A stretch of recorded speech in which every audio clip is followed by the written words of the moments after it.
Peep the mugs. There we go. 'Twas on mute. It's a Friday. Do you have a mug for the new American media?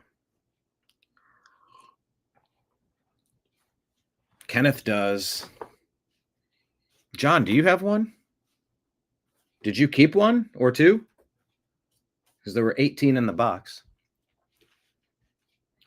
But it's a fundraising Friday, and you too can order one. Just shoot me $40 on any of our donation links. Welcome to my bar. Let me put the tip jar out. I'll roll it at the bottom of the screen, hit the captions, and then we'll do our actual show intro. Here you go. Donation links at the bottom.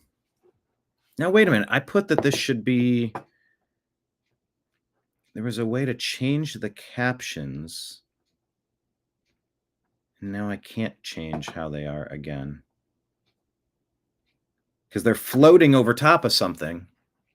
Restream messed this up. I forget. Let me click again. What was my recent conversation? Go to design and choose desired theme. I've already done this.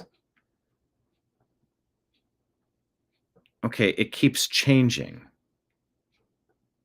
Round base. What's base versus news? I guess we'll do news. And I have to tell them this keeps reverting back to the wrong style. Please stop it. Yes, I'm my own producer for the show. I'm my own... all the things. But if I don't address this now, it's going to be an issue again tomorrow. So sometimes I do have to do that. Anyway, it's a fundraising Friday if anyone wants to. These are the donation places at the bottom. Rumble rants and super chats on YouTube. Just shoot $40 over and I will mail you out a mug. That'll include like the $10 of shipping. The rest is a fundraiser. And to show support for the new American media, because you know the old American media failed you. The old American media is trash. The old American media is garbage propaganda meant to steal from you and make your life shit. That's why you found this. You're tired. You're exhausted. Maybe you grew up thinking the news was supposed to actually just be the news. And now you're pissed off. Probably a little sick of it all, you know? We've been lied to. How many times have we been manipulated? Better question, have we ever not been manipulated by the news? Well, look, reach your own conclusions, root for whatever team you want, worship whatever version of a God you choose to be best for you, as long as you don't try to impose any of your bullshit onto me. I think the only bullshit that Christians are accused of imposing on people is don't steal things from your neighbors, don't bang their wives, don't kill anybody, don't be a dick. No, but they're also anti-gay. The book says that God says that. Doesn't mean that you have to interact in a way that devalues anybody as a human being. Let everyone pretty much do what you do. And don't impose your stuff onto other people.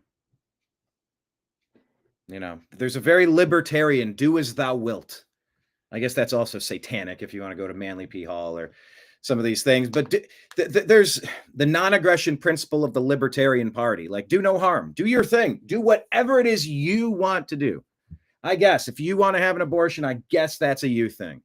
But don't take money out of my pocket to force me to support you doing that. That's you've crossed a line with policy that way. Oh, well, you're redrawing congressional districts because you think people based on the temperament, the melanin content of their skin. Well, we need to have special districts for people. But no, that's called racism, and we don't do that. Stop. That's what the Voting Rights Act up at the Supreme Court is discussing right now, going, what do you, no, you don't do that. Like, what, this is not a thing. You should not run society in a way that divides people. And Katanji Brown Jackson, a shocking pick for Supreme Court justice. Someone who in the past few years has been pointed at directly regarding diversity, equity, inclusion, where you say, I don't need the best quarterback for the Cleveland Browns. I need the best quarterback who played for a mid-American school. You go, huh? Right. They've been underrepresented on the Cleveland Browns quarterback room. So we're going to draft more quarterbacks from the Mid-American Conference, rather. So we're going to draft a guy from Toledo. Yep. Western Michigan. We're going to get our best quarterback. It's like, no. I want the best quarterback in all of football so that we can do well. I don't care what someone looks like, where they came from, where they played college football. I want the best person that can do the best for us today. And Katanji Brown Jackson said, being black is a, what was it phrased as yesterday? What was her exact quote? It was so shocking and disturbing and frustrating and sad. She said that black people are disabled because of their skin color. Reject that. Reject that stuff. That stuff is poison. That is poisonous ideology. Yeah, you combine do as thou wilt, but also do no harm. Do whatever it is you feel like doing. You don't get to harm kids in the process. Well, I feel like doing it. That doesn't matter. That doesn't matter. You say, well, wait, you talked about abortion. That's harming kids in the most possible way. I know. It seems like we're having a moral battle as a nation, as a species. Does human life matter? Like, well, it's my body, my choice. Like, yeah. That was your choice to have sex and create a third person. You, one person, engaged in intercourse with a second person to create a third person in your womb. That is not your body. That is a third person that is worthy of the same respect that we would provide our elderly, our drug addicted, the people that the Democrats allow to just congregate on the street corners, ruining their lives, instead of arresting them for public intoxication. There's something you bring them in for, and you say, look, you're clearly in the throes of an addiction. We're admitting you to this mental health facility, and we're going to work on getting you rehabilitated so you can gain control of your life back. Maybe you have some friends or family that could link up with you, Narcotics Anonymous. If you cared, you would help these people, but the Democrats haven't cared. They care about butchering as many babies inside the womb as possible so they can harvest the parts and then give those parts to colleges, to give those parts to universities, to research labs, to big pharma. We need human parts. We need them. It feels very vampiric, very much vampiring. Does it not? The Democrats care that you should be able to get as high as you want. Okay, look, as a libertarian, yeah, people should mostly be able to do their own thing. But when you are in the throes of slums and addictions and the health crisis of the prostitution that occurs, where the disease starts spreading, I don't even know how many problems, countless problems associated with that. But the Democrat policies don't really care about that. And they're shutting the government down. They shut the government down so that they can have a no kings protest. No kings. Okay. This whole, I've been out on this professional protest circuit. It's really weird. It's really lame.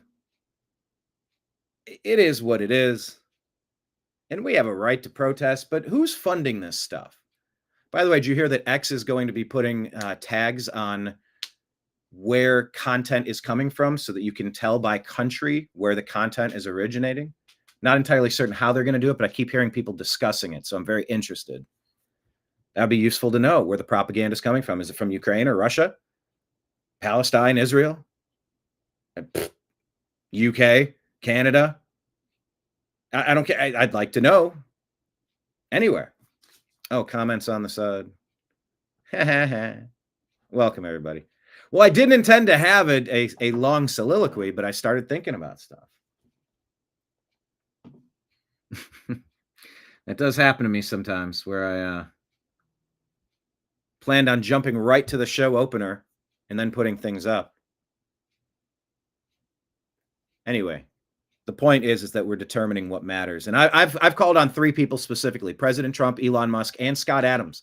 And I said, we need to pass a National Civil Rights Act to protect the general public from violent repeat offenders. You go stabby, you don't get to come out. You're done. You're done. This 30 arrests, 40 arrests, 50 arrests. This is madness. So I'm going to talk to you about that. But it's about how we look at each other as a species, how we handle each other as a society.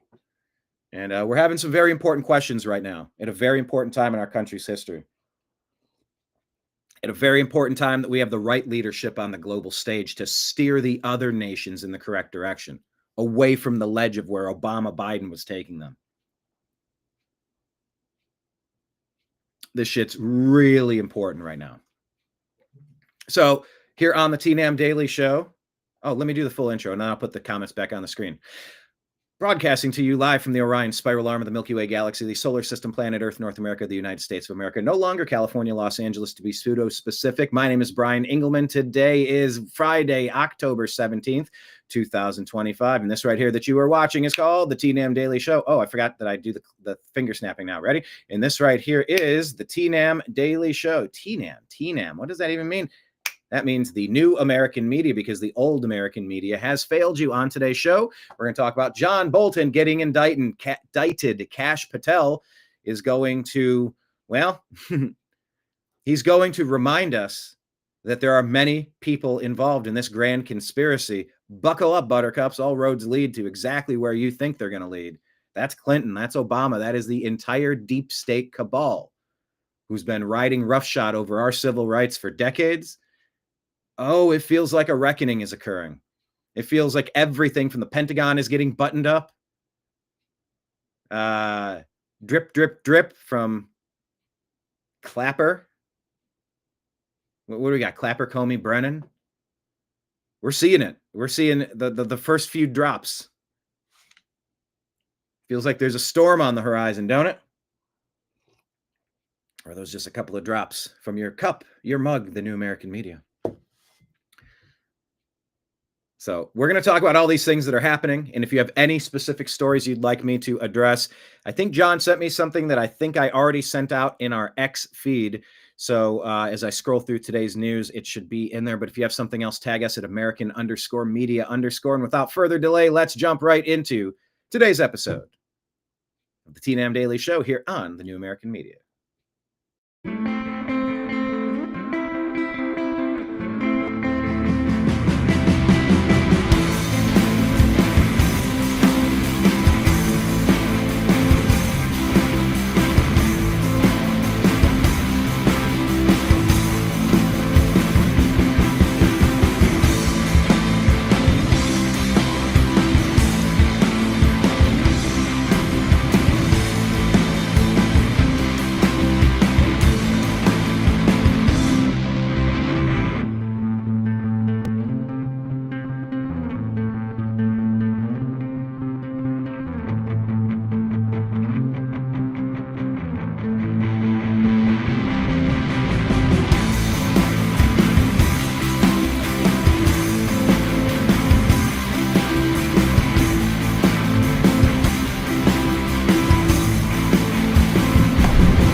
Guide to the Truth, thenewamericanmedia.com.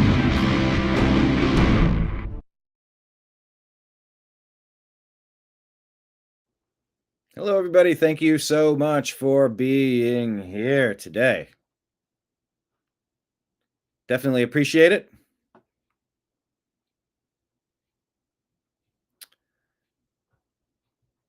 All right, let's jump into the news. Hello, everybody. Trash Panda, Kenneth, David. Who else is in the house? Patriot Warrior. Okay. Hello, everyone. Thank you for being here.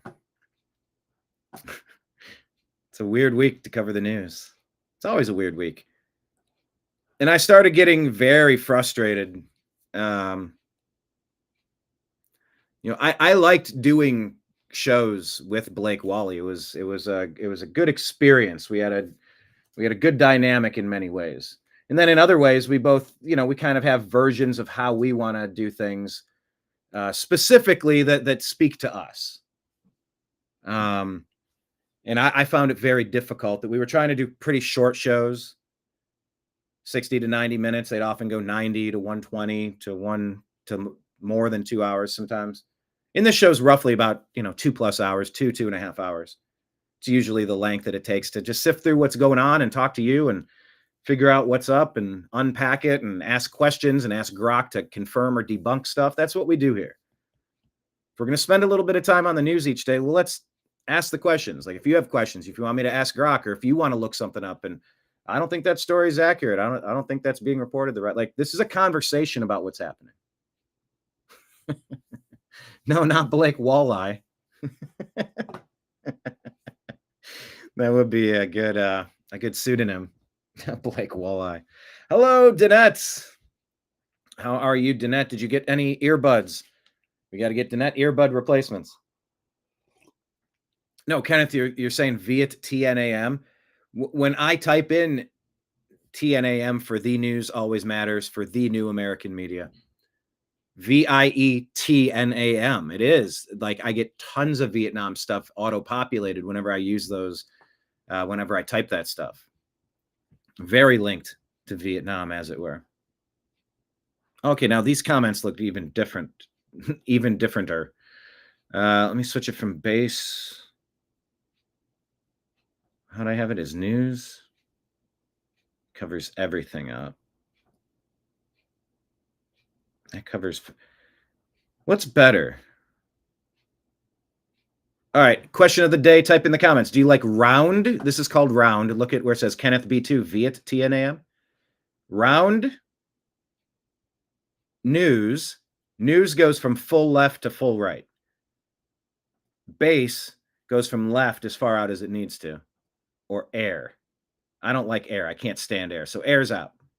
So do you like base that goes left to right as far as you need to? News that takes the whole bar across the bottom?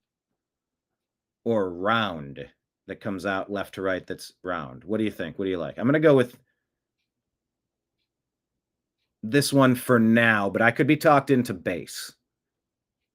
We like base or news? Let me do, this is news. Tell me if you like it the other way or this way. Base is short base. Long news day.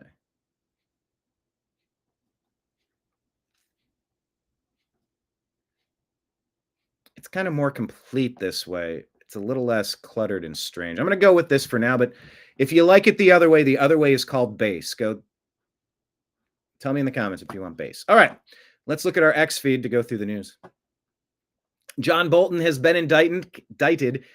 Kash Patel and President Trump say more people are involved. So let's see. New York Post reporting Justice Katanji Brown Jackson argues for race-based redistricting, citing the Americans with Disabilities Act, saying that Black people are disabled. Rob Schmidt says, years ago, it was racist to believe that minorities were less than whites. Today, it's racist to believe that they're equal. Does that make any sense? What she's trying to say?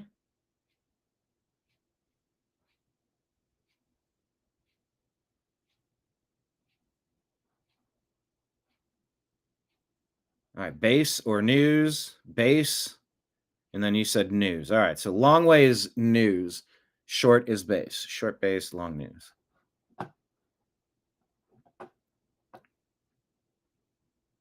It's strange what Katanji Brown Jackson is saying. And it represents the woke mind virus of the Obama doctrine being pushed on us for roughly 2 decades now. It is such a destructive, divisive, toxic ideology that pits us against each other. You can claim that's what MAGA does, that's what Trump does. To some degree, talking shit is part of the process in politics and in the locker room, fine. But on a grand scheme level of how society is impacted, the Obama way is the worst way imaginable. No, you're not disabled because you have a darker or lighter skin tone. That is ridiculous. You don't base things on stuff like that. You don't bring in the best quarterback from the Mid-American Conference. You get the best quarterback. But when airlines like, we're going to hire the most quarterbacks from Northern Illinois University, you're like, why? Out of all the best, I want the best applicants. I'm sure there are people from coast to coast that might be better quarterback prospects than people that are specifically only coming from the University of Illinois. You don't do that. You don't push this toxic DEI stuff that sounds nice, but it's the opposite. It's illegal. It's discriminatory. And chopping up congressional districts specifically on racial grounds, that's discriminatory. That's not something you do.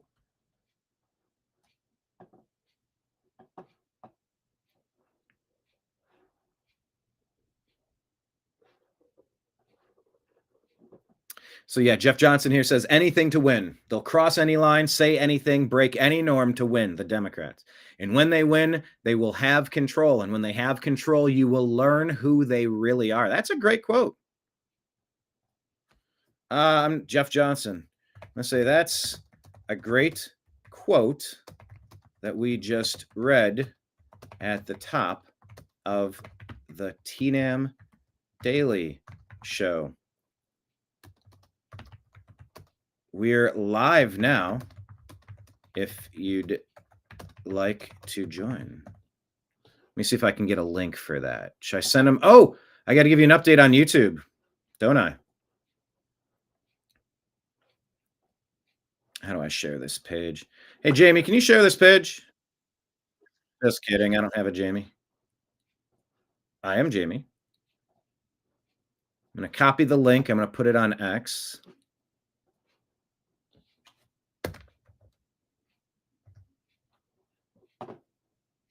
All right. There we go. That was a good comment, I thought.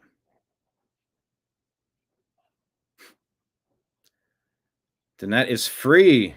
Well, welcome. Welcome to freedom.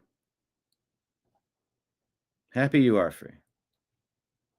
The best quarterbacks come from the change machines, I hear. Yeah, the best quarterbacks are the ones pre-1964.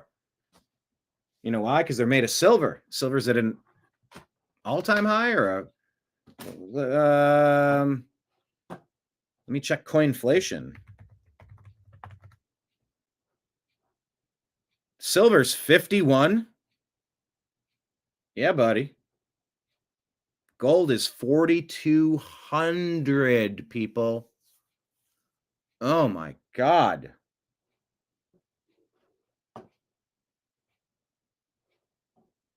Wow. Those are the best quarters back, the ones that are made of 90% junk silver, they call it, 90% silver. All right, well, thanks to Jeff Johnson for that comment. Opus Dei is trending. Trying to figure out why. Popes John Paul II, Benedict the 16th praised Opus Dei extensively, with JP II canonizing founder. Well, what's the reason? Why?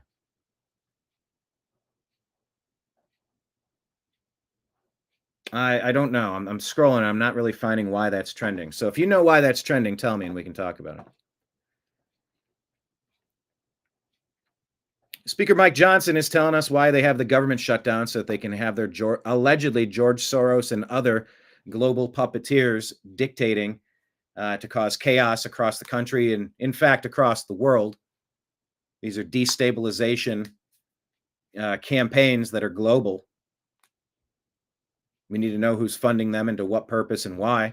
And when you activate the sleeper cells, do we have a game plan in place to defend our way of life, defend our neighborhoods, defend our friends and families, our everything?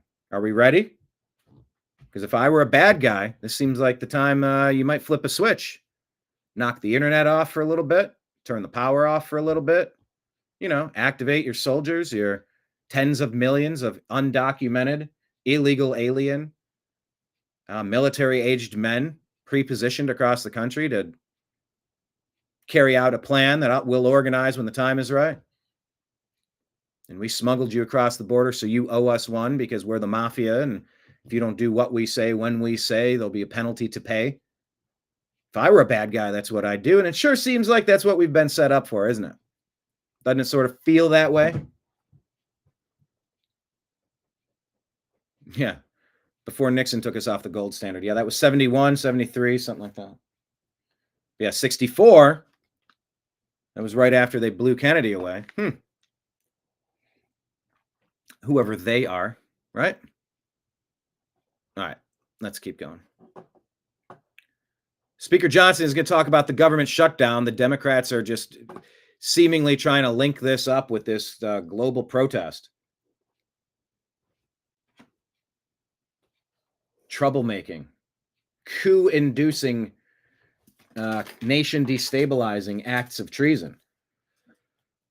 You don't get to hide behind something being a protest when it's actually a lot more. You don't get to hide behind that. No. In fact, shame on you for trying to do so or thinking we'd be dumb enough to fall for it. All right.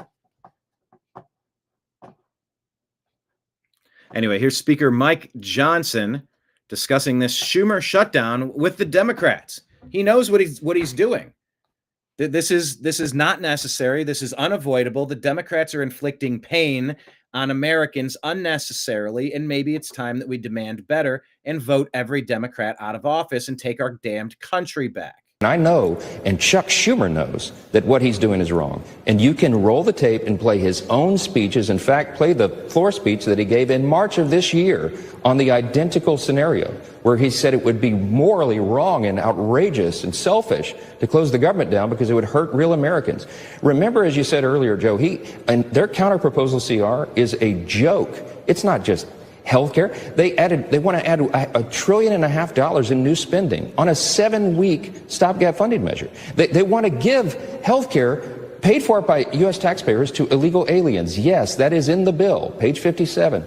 Look at section 2141. They want to unwind we cut all the fraud, waste, and abuse in the One Big Beautiful Bill. They want to reverse all that. They want to give $500 million to the Corporation for Public Broadcasting again. I mean, all sorts of things. And they want to pull $50 billion from rural hospitals while they're claiming that they care about Americans' health care. It is a joke. They know it. They need to give it up and open the government. And when you're not the party in power, that's not how this is supposed to happen. If you've ever served on a board of directors, if you've ever been a part of anything where you don't get to rule as a king or a tyrant, and I've been fortunate enough to serve on several boards of directors, it's a good experience. Because there are times that you're serving at the behest of someone else. There are times that you're a member at large. There's times that you're a vice president supporting the president. There's a time that you are aiming to become president. There's times you're trying to fend off someone else trying to take that position from you so they can steer it in their direction. There's a lot happening simultaneously, but in the midst of everything, you pay your bills. You pay your bills. None of this is necessary.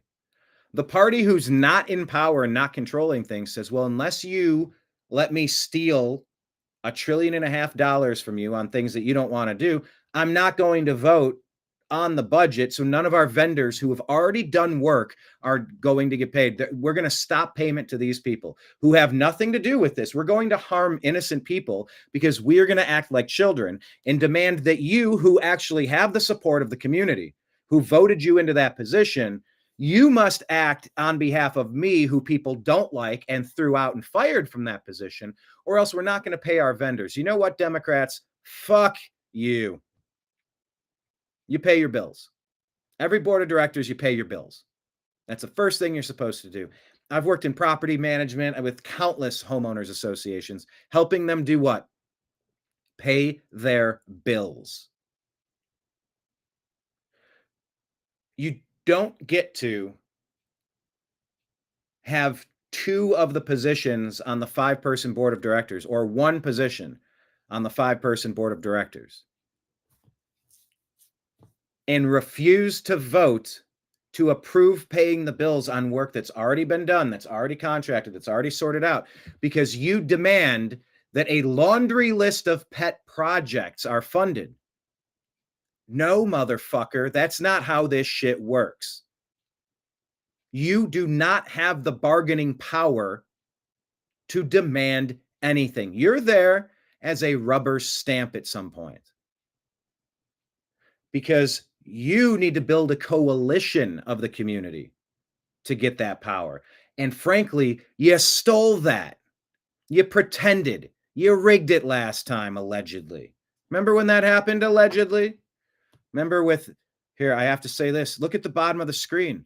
For countervailing views on health and elections, go to cdc.gov, who.int, or cisa.gov/rumor control to get countervailing views, because they'll tell you 2020 was completely legitimate, above the board, 81 million completely legitimate votes.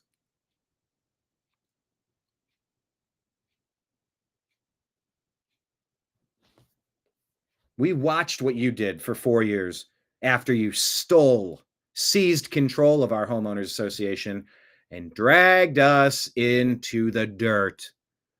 You stole everything from us that wasn't bolted down. You weakened us. You misprioritized. You misappropriated. You lied. You broke. You damaged. No, you've been removed from your post, and you do not have the authority to bark at me and tell me what to do. You either act responsibly and pay your bills, which is it's the main responsibility of serving in government, whether be it at a homeowners association or in Congress. You pay the bills. You act as an adult, and you take care of the stuff. And if you refuse to do your job, you should be removed from your post.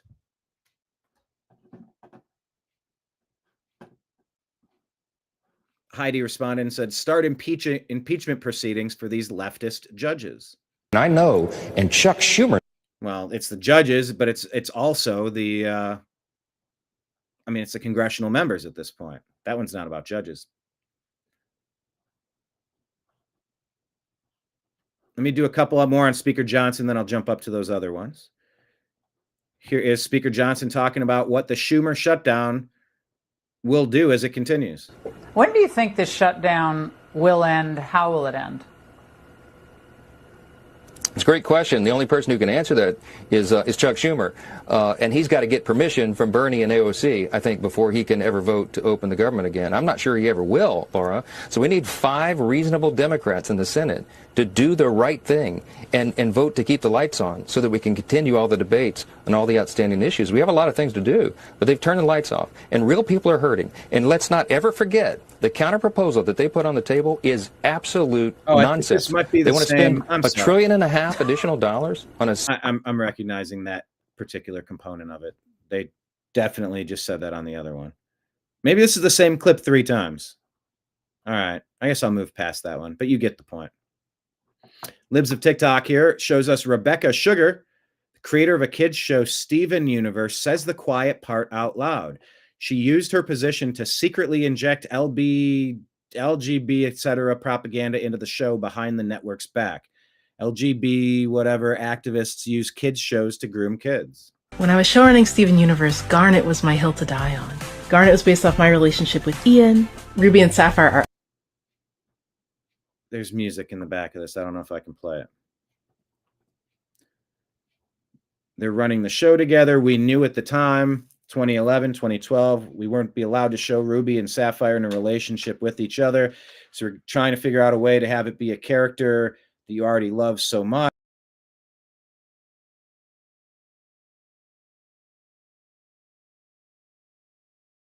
Ruby in 2014, when we finally made Jailbreak, and we got the note that these characters cannot be in a romantic relationship.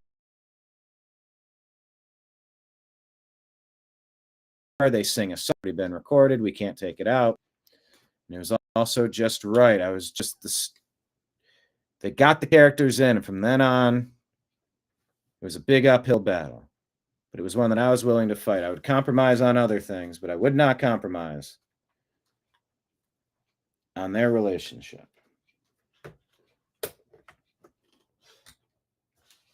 I mean, we know this. We know that the of programs will include the messaging that they want. That's literally what programming is. You're being programmed a very specific way. For what reasons and with which funding, that stuff gets, that's where you start getting some interesting context, I suppose.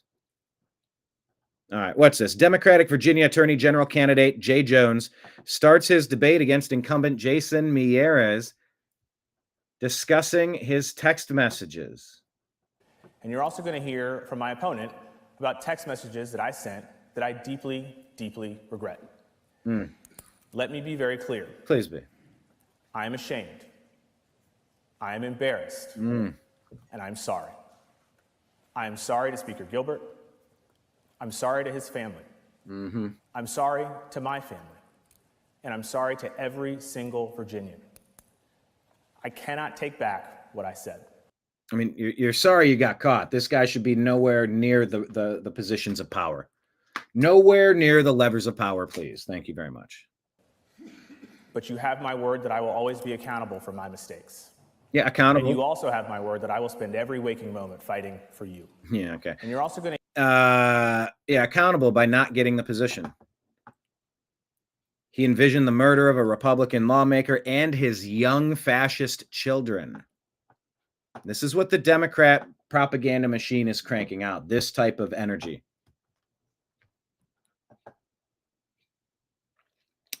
Nayib Bukele says, if you don't impeach the corrupt judges, you cannot fix the country. They will form a cartel, a judicial dictatorship, and block all reforms protecting the systemic corruption that put them in their seats. Mike Engelman here says Speaker Johnson should be holding impeachment hearings during the Schumer shutdown of rogue activist federal judges. Put their corruption through the process. So that's what the comment above about going after the judges. Start impeachment proceedings for these leftist judges. That's what that Heidi was saying there. Okay. Wait, these are two different clips. Did I play both of these? What was the first one I played? Which one was the first one? Were they both with Laura Ingraham? Let's check in with MSNBC, see if we heard this one. I know, and Chuck Schumer knows, that what he's doing is wrong. No. This is the same one. Maybe I cut him off too soon. Maybe 20 seconds in, he just repeated a talking point, but I didn't hear the end of this. I'll play the rest of this. To do the right thing and vote to keep the lights on so that we can continue all the debates on all the outstanding issues. We have a lot of things to do, but they've turned the lights off, and real people are hurting. And let's not ever forget. And by the way, I will say I am a real person that's trying to get paperwork completed, and the department is shut down. Multiple departments are shut down, and I'm stuck in a system that has kept me stuck for too long anyway. So this is impacting real people. Yes, it is. The counter proposal that they put on the table is absolute nonsense. They want to spend $1.5 trillion additional dollars on a simple 7-week funding measure. And all the things you listed, $200 billion for illegal aliens to get free health care on the... Okay, I think this is the same quote. I know I played that one. This is a different setting. I can play this. Let's see if he repeats himself a third time. I'll leave you with this. You've heard the word contrast here a number of times today. Yeah. So grateful for these Main Street Caucus leaders who came in to help us articulate this contrast. I'll just say this again. You have two parties on a split screen right now. You have President Trump and the Republican Party reducing your taxes, cutting government red tape and regulations to get the economy going again, passing historic legislation to boost the economy and bring down the cost of living. You have Republicans who have ended the border crisis, almost zero illegal crossings in the last 4 months. You have Republicans who are working to end the crime crisis and support law enforcement and ICE officers and all those who are wearing that badge and putting their lives on the line and supporting our troops, as we talked about today. You have Republicans who are ending fraud, waste, and abuse in government and making government work more efficiently and effectively for the people. And you have President Trump and the White House and his administration ending conflicts that are killing millions of people around the world. What have Democrats accomplished in the last 9 months? A government shutdown. I mean, the contrast between these parties could not be any more stark. And I encourage you to watch. We call it the Hate America rally that will happen Saturday. Let's see who shows up for that.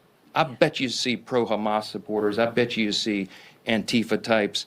I bet you see the Marxists in full display, the people who don't want to stand and defend the foundational truths of this republic. And we do. And that's what we're here doing every single day. And we'll continue to come in every morning and tell the American people the plain and simple facts, because the facts are going to win the day here. The American people are not stupid. They see what's going on, and they know who's to blame. I think we see what's going on. I think we know who's to blame. I think.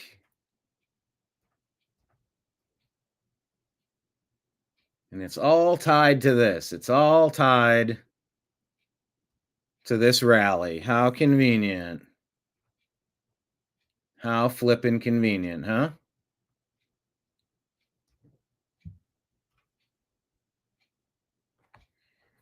Democrats, man. 2 weeks of this. I'll leave you with this. There's a very Yeah. So mercy to the guilty is cruelty to the innocent. New York Post reports New York City Transit slasher who was cut loose by a judge then knifes a stranger in another deranged subway attack. These people are madmen. You cannot let them back out into society. You cannot let madmen out into society. They must be committed for the rest of their lives. This is madness that cities are tolerating this. Jason Howerton says mercy to the guilty is cruelty to the innocent. And so I shared this and said we need a National Civil Rights Act to prevent judges from releasing violent monsters back onto the streets. Elon Musk, Donald Trump, Scott Adams, can you help us make this a reality? The general public demands this. So we'll see. Check out yesterday's show. Justice Katanji Brown Jackson says black people are disabled and is alien disclosure coming?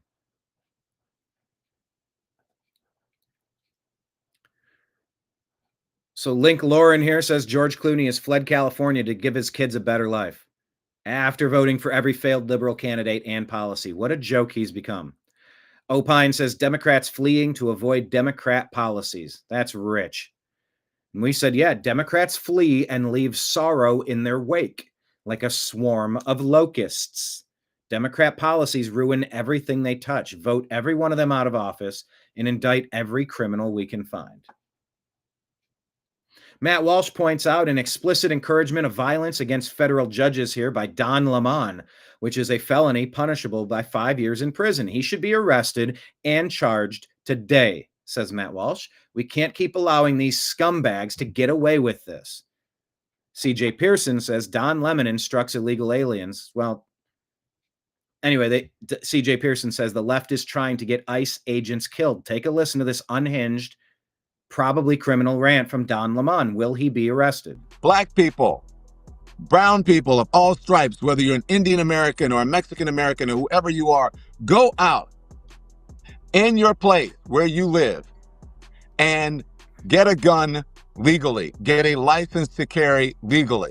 Because when you have people knocking on your door and taking you away without due process as a citizen, isn't that what the Second Amendment was written for? Go back and read what the Second Amendment says. And perhaps it will knock some sense in the heads of these people who are saying, well, it's all great. I don't believe they're doing it without due process. They're asking people for papers. They're not really beating people up. These people are doing things that are illegal. Nobody is illegal. It is a misdemeanor to cross. Nobody is illegal. Oh, okay. So that's the point he's getting at. It's like, no, you can't arrest people for being in the country illegally. It's illegal. It is a misdemeanor to cross the border. Not black. Yeah, okay. Oh, Don Lemon. Chicago mayor, according to Tim Pool, says Chicago mayor says police will not aid federal troops or agents. Tim Pool shared this Reuters story, and he says, what kind of message does this send to the gangs and cartels when the Chicago mayor says police will not aid federal troops or agents? Zoran Mamdani, the commie, he wants to tell you about how much money he wants to steal from you. New York, come on, man. But the question is how you'll make them free. We will fund the revenue that would have otherwise been brought in from fares. And that's something that we would do in partnership with Albany. And I've put forward 2 proposals. The first is to raise. This is about free buses. So he needs to steal money if he's going to make them free, because there's no such thing as free money. Raise taxes on the top 1%. There you go. He wants to raise your taxes by $9 billion, New York. Of New Yorkers by 2%. That would raise $4 billion. The second is to raise the state's top corporate tax rate to match that of New Jersey, which would raise $5 billion. Why would you match New Jersey when you have Texas and Florida? Companies, you need to get out of blue cities and blue states. You cannot be bullied by Democrat politicians to come after your company opportunity for success and ruin your financial standing. Flee the blue cities, flee the blue states. Take your jobs elsewhere, or get involved and stop going along with the crazy leftist narratives. The corporations have been too far in with the deep state, and it's personally punitive. He wants to raise your taxes $9 billion.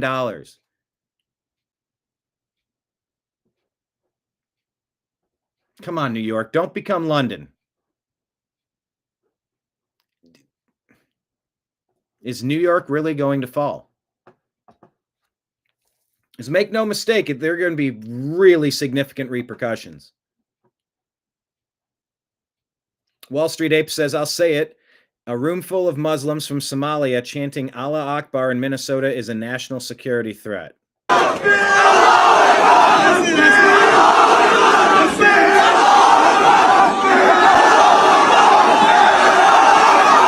Charlie Kirk with a post, what was that, 2 days before he passed, allegedly saying Islam is the sword that the left is using to slit the throat of America.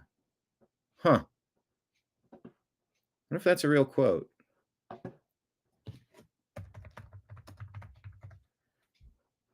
don't know if I've ever been on his X account.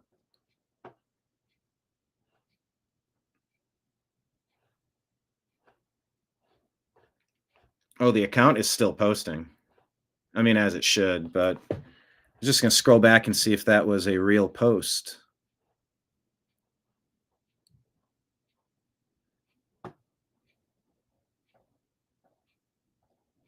Well, let's listen to this one. This was from the day after that was allegedly posted. Is macro Islam compatible with Western values? Macro. Of course it's not. There are 3 major reasons why. Islam does not believe in freedom of speech. By the way, if you're out here going this hard at Islam, but you're only going to blame Israel for the assassination, come on, guys, come on. Can we be a little bit more savvy with our investigation?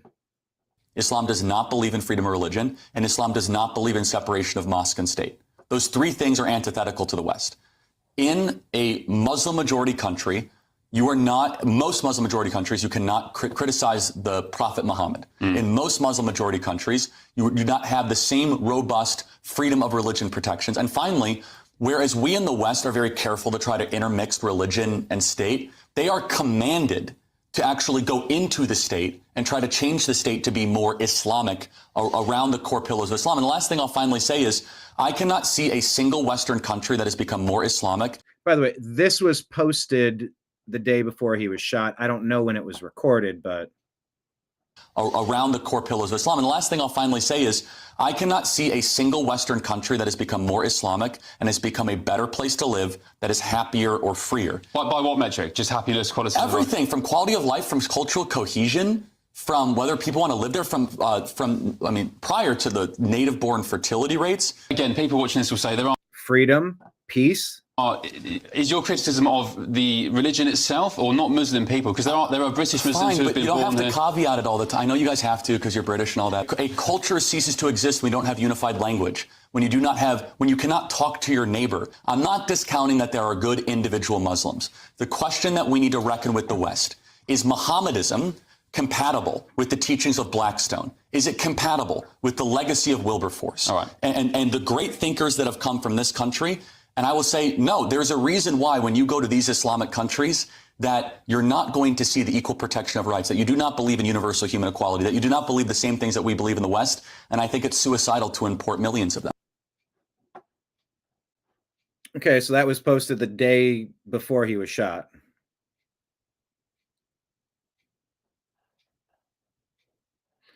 He reminded us America will never be the same with Irina Zarutska. Say her name. That was the biggest story in the world, and that was taken off right off the headlines because of Charlie Kirk. I'm looking to see.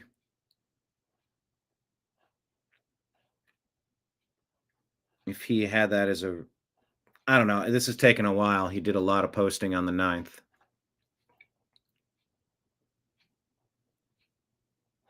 Anyway, I don't know.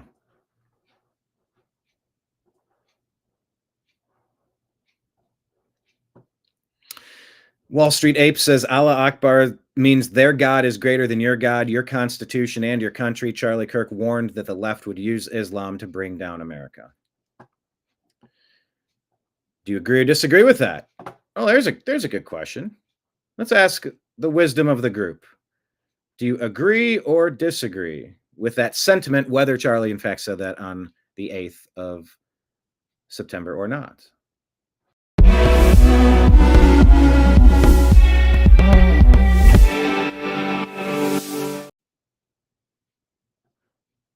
Clay Travis asks, why do Republicans own young men in America? Well, here's what AOC thinks about it. And they are able to radicalize. Oh, okay. They being MAGA, they being normal people.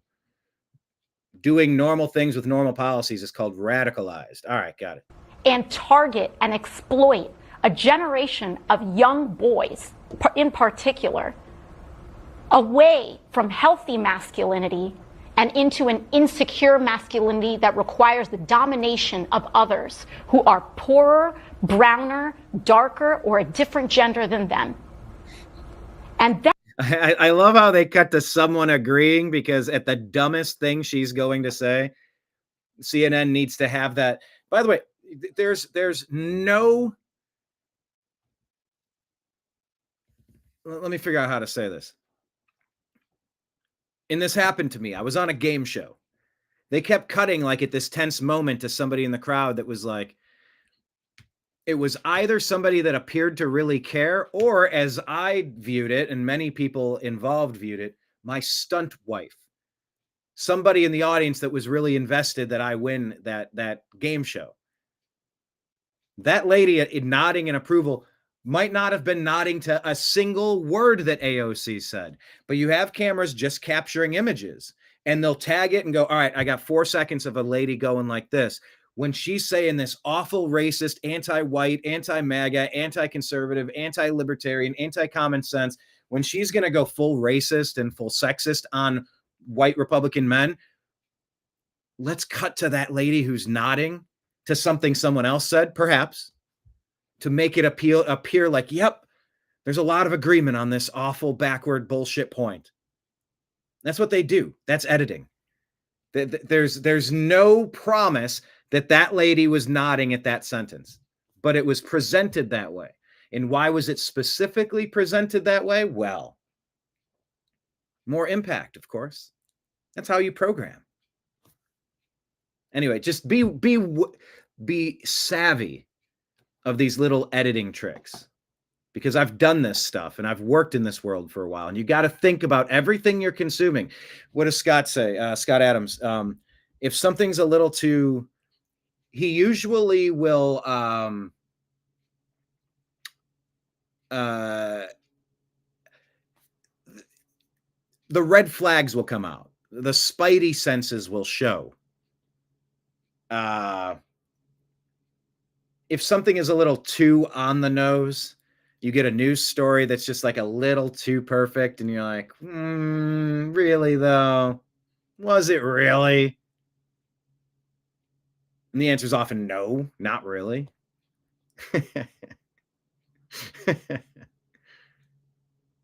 But if a story's too on the nose, you got to often question, is this real, or am I being Is this some extra special bullshit?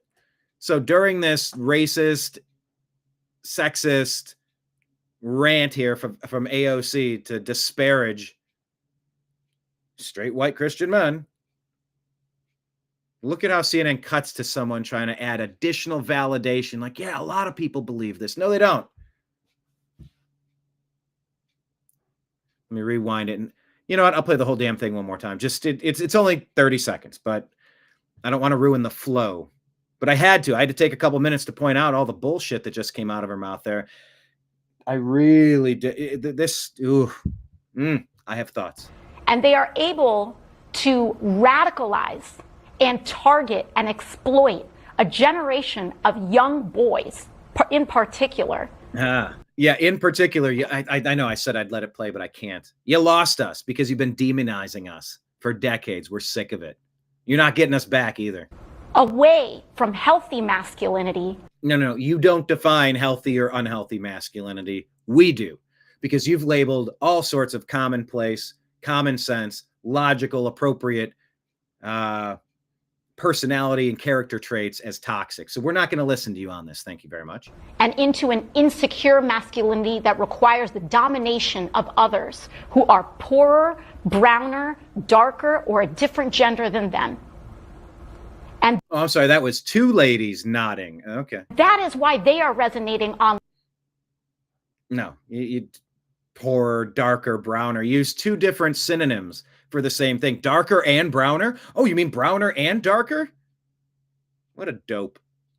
There's a skit. Bobby Lee is talking with Norm Macdonald. He says something along the lines of, I was broke and I was poor. And I was out here trying to figure out a way. And Norm jumps in. He goes, you were broke and you were poor? It's the same thing said twice. And so Norm drills down on, hold on, let's expand on the difference between being broke and poor.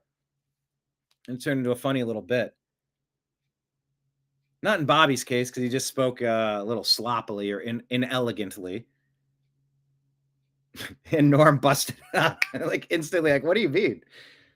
But in AOC's case, she's trying to remember her talking points, and she's overselling the ludicrous thing so much that CNN has to cut away to two ladies in agreement because it makes no fucking sense what she's saying.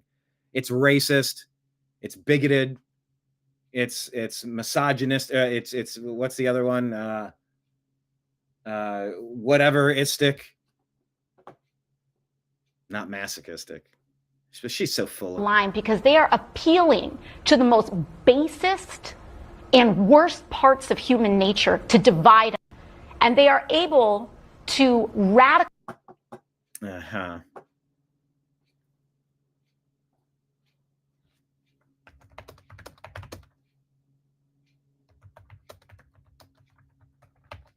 Let's see, like misogynistic. I spelled that completely wrong. Misandry. You know, we just don't say misandry enough. Contempt or prejudice against men. Hatred, contempt, or prejudice against men. Oh, yeah. We've felt that in our lifetimes. That's for sure. Not every day, not every person, but hello, Unholy Hoax. How are you? Blame the blue, damn the Dems. I'm writing it down. Damn the Dems hats. I like AJ Anomaly. He's got hats and stuff that say God bless. So it's a nice message.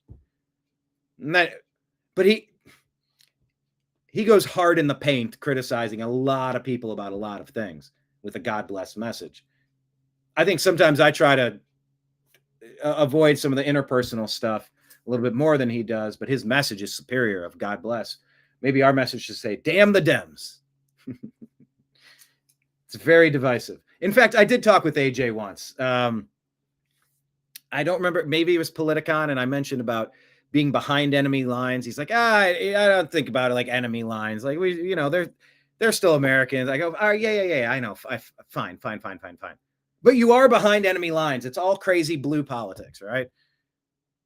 Like, okay, like I'm not saying it, but I'm saying I've always had an interesting dynamic with AJ in that way. But like, he has the best merch. God bless. You can't beat that message. Perfect message. That's an evergreen product that'll sell all the time. But when Chris, Unholy Hoax from San Antonio, jumps in, damn the Dems. It really is such a reoccurring theme on this program that, you know, it's appropriate to point that out. If they weren't acting that way, we wouldn't be saying that. Chris wouldn't say that all the damn time. And you say it all the damn time because I'm covering all these damn stories because of those damn dirty Dems. So it would make some good merch, I think. Anyway, I digress. Miss Sandry. All right, check this out. ICE raided a ride share at the Chicago airport.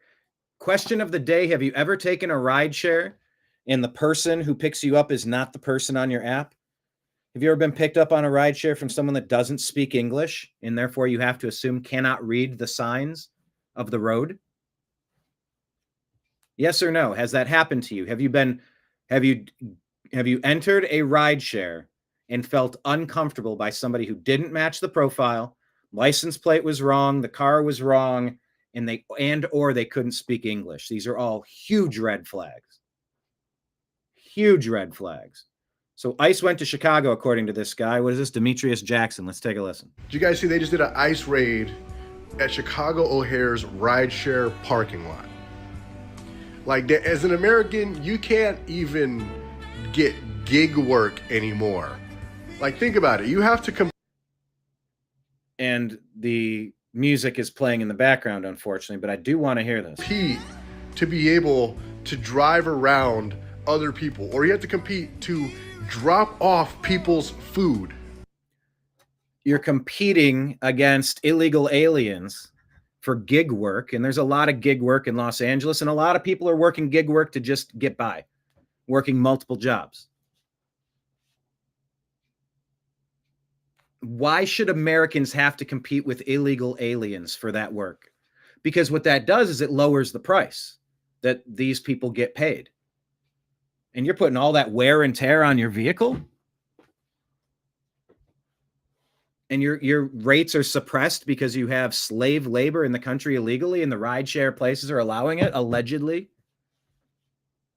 I reported multiple times. I'm trying to remember how in-depth I went.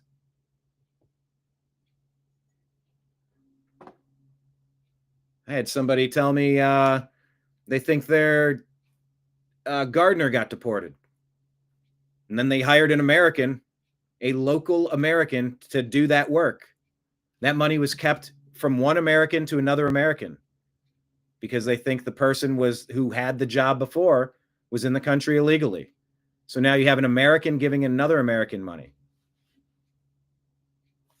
Aren't we supposed to look after our own people?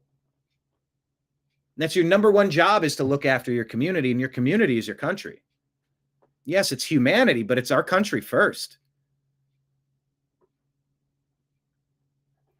Trash says, never any rideshare, taxi, or anything with anyone else driving. I drive myself or walk.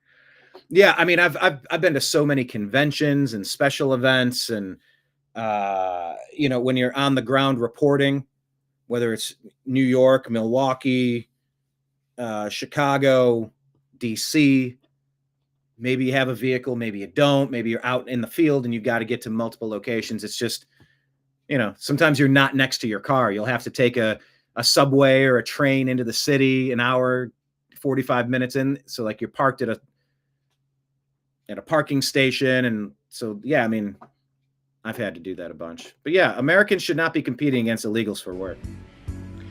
So they did an ICE raid at the Chicago O'Hare parking lot, and they said it was at least 50 to 60 cars out there. And when they were done, there was only like 15. So 80% of the vehicles were illegal, perhaps? And they're saying that they're not suppressing our wages, right? So let me get this straight. Of course the wages are suppressed. They're not suppressing the wages, but you have to compete with more than double the amount of people who were supposed to be here. Yeah, 2 to 3 times, 4 times as many. And that's not even counting that you're probably going to get less per ride. Yeah, because it's simple supply side economics. It's supply and demand. Because there's so many people willing to do the job. Of course they're willing to do it, dude. They're getting assistance. They're not having to pay for a car. They've been brought in to replace us and to take our work away. Barely having to pay for rent. Yeah, they can take less wage per ride. Yeah, when you have no overhead, exactly. So to sit here and say that it's not being suppressed, it's not real. You know, that's like when they said tariffs, we're going to tariffs are going to ruin everything. Oh, wait, we have massive income now. In the economy, they're going to increase the price of everything, and then just nothing happened. People who have no understanding of basic economics are out here talking every day on the news, telling us how bad it's going to be. Open your eyes, you guys. It's going to be fine. All right. C3 says General Flynn says that former Vice President Mike Pence was behind the pussy tape with Paul Ryan. Pence was in charge of intentionally botched COVID response. Pence played a role in January 6 election theft cover-up operation. A Judas from the beginning with a fly on his head, says C3. Says that General Flynn is saying that. So we'll see how that shakes out.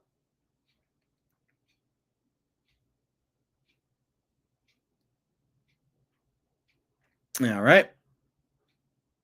AOC. Let's listen to her wisdom. Rivers in rural areas were on fire because of corporations poisoning the people who lived in those areas. Poor middle-class communities getting poisoned and dumped on by corporations like Deloitte and 3M, pouring chemicals into these places. And they want to call it a Democratic priority. Rivers. Johnny Maga says Deloitte is an accounting, consulting, and tax services firm. AOC has no idea what she's even talking about. She's an actress. She's not bright. She is an actress. She can read her lines. She can deliver her script, but she doesn't know what she's talking about. Derek Evans says, last night I caught a Wayne County teacher in West Virginia dropping off dogs on the side of the road. Oh, this is terrible. So why did you drop the dogs off on the side of the road then? Because it was sick? No, she was throwing up and I was trying to help her. So your dogs are not dropped off over there? Your dogs are in your vehicle right now? Are the dogs in your vehicle right now? Can you turn your light on? Yeah, I just caught you dropping off dogs on the side of the road. That's messed up, honestly. I'm gonna get your license plate, so let it turn off. N04429. Here we are. The dog. Poor woman. That woman just dropped these dogs off right here on the side of the road. The kids go, that's a woman? I'm gonna back off right now and see if I can get some food or something later, or get some help. Yeah, the dogs are there, but now you can't get them. And the guy said he couldn't. And it's a lady who's tasked with, well, here. Get some help. Shame on her. I'll run. Nothing but woods for a bit. I know, bud. I know. So I want to throw this together before I go to work here this morning, but we have got to protect our kids from people that act this way. That's just, it's unforgivable. Just got home, saw the dogs in the woods there, couldn't get them to come out. I'm going to try later with some food. But who is Melissa Crossell? Melissa Crossell is a teacher. I didn't misspeak. She's a teacher with the Wayne County Board of Education in West Virginia. She's also a left-wing extremist who supports transgendering children, abortion, all these other issues. This woman, I'll be honest with you, you have to really question if somebody's going to do that to dogs that I've got pictures, I'll put them up here too. Here you go. Pictures of the dogs sitting on her lap from her Facebook account back in May. Come on. Okay, this is October, so 5-6 months now. So 5 or 6 months ago, the dogs are at her house. And now she just drops them off on the side of the road. They're laying on her lap, and she just drops them on the side of the road. I couldn't get them to come out of the woods just now. I'm going to try later. I'm going to bring some food with me. It might take a few days to get them to earn some trust. They got to do something. Like, they're in danger right now. Scared right now. They're just running through the woods. I don't know. We're going to try to see what we can do so we can find these dogs a home. If you're out there and you're interested in helping get these dogs or rehoming them or anything like that, reach out to me, and I'm going to see if we can find these puppies a home. I feel bad for them. You guys have a great day. God bless you. So why did you drop the dogs off on this? Let me ask Grok.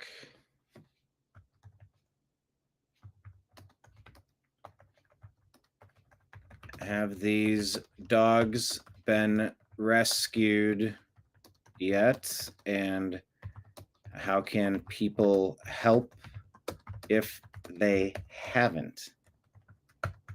TNAM Animal Rescue. That's one of our groups on Facebook. I hate this shit. All right, more stuff that we don't like. Zoran Mamdani.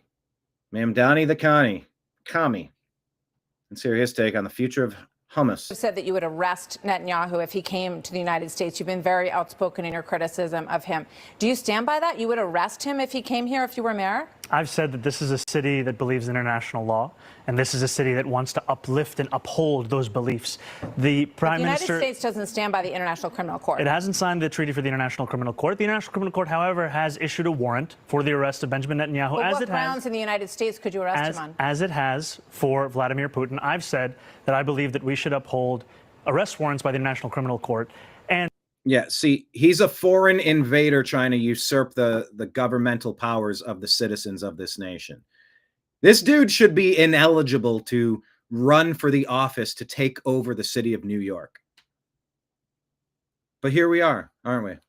Here we are. And that you should do so only in abiding with all of the laws in front of us. I'm not going to make a new law to ensure that we can actually...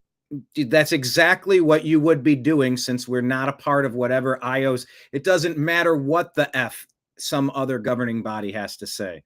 We don't take our marching orders from some other governing body, you nitwit. That Commissioner Tisch would allow you to arrest Netanyahu in New York City? I've appreciated Commissioner Tisch's leadership of the NYPD, and I think that she's done a good job at lowering crime across the city.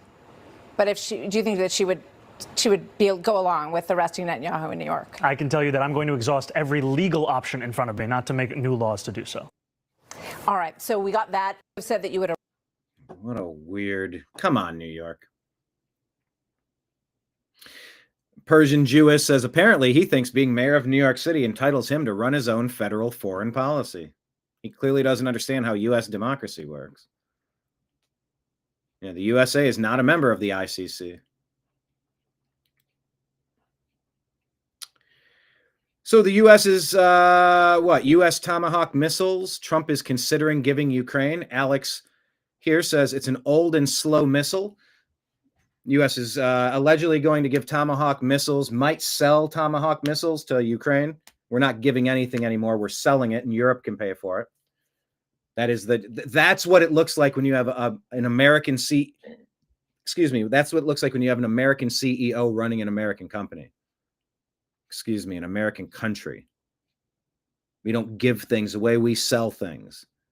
We have $37 trillion in debt. We're not giving shit away. We're making money here. We have a credit card to pay off. It's time to fix this. Get our financial house in order.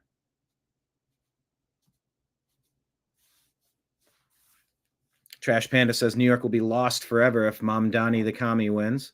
David says this is what I'm talking about. They will never wake up or change. Why is he even allowed to run? I mean, people are calling for his deportation. I mean, if he lied on his immigration paperwork, being a communist, like that's one of the things you're not allowed to be. We don't want dirty commies here trying to subvert the American way of life and doing this commie crap.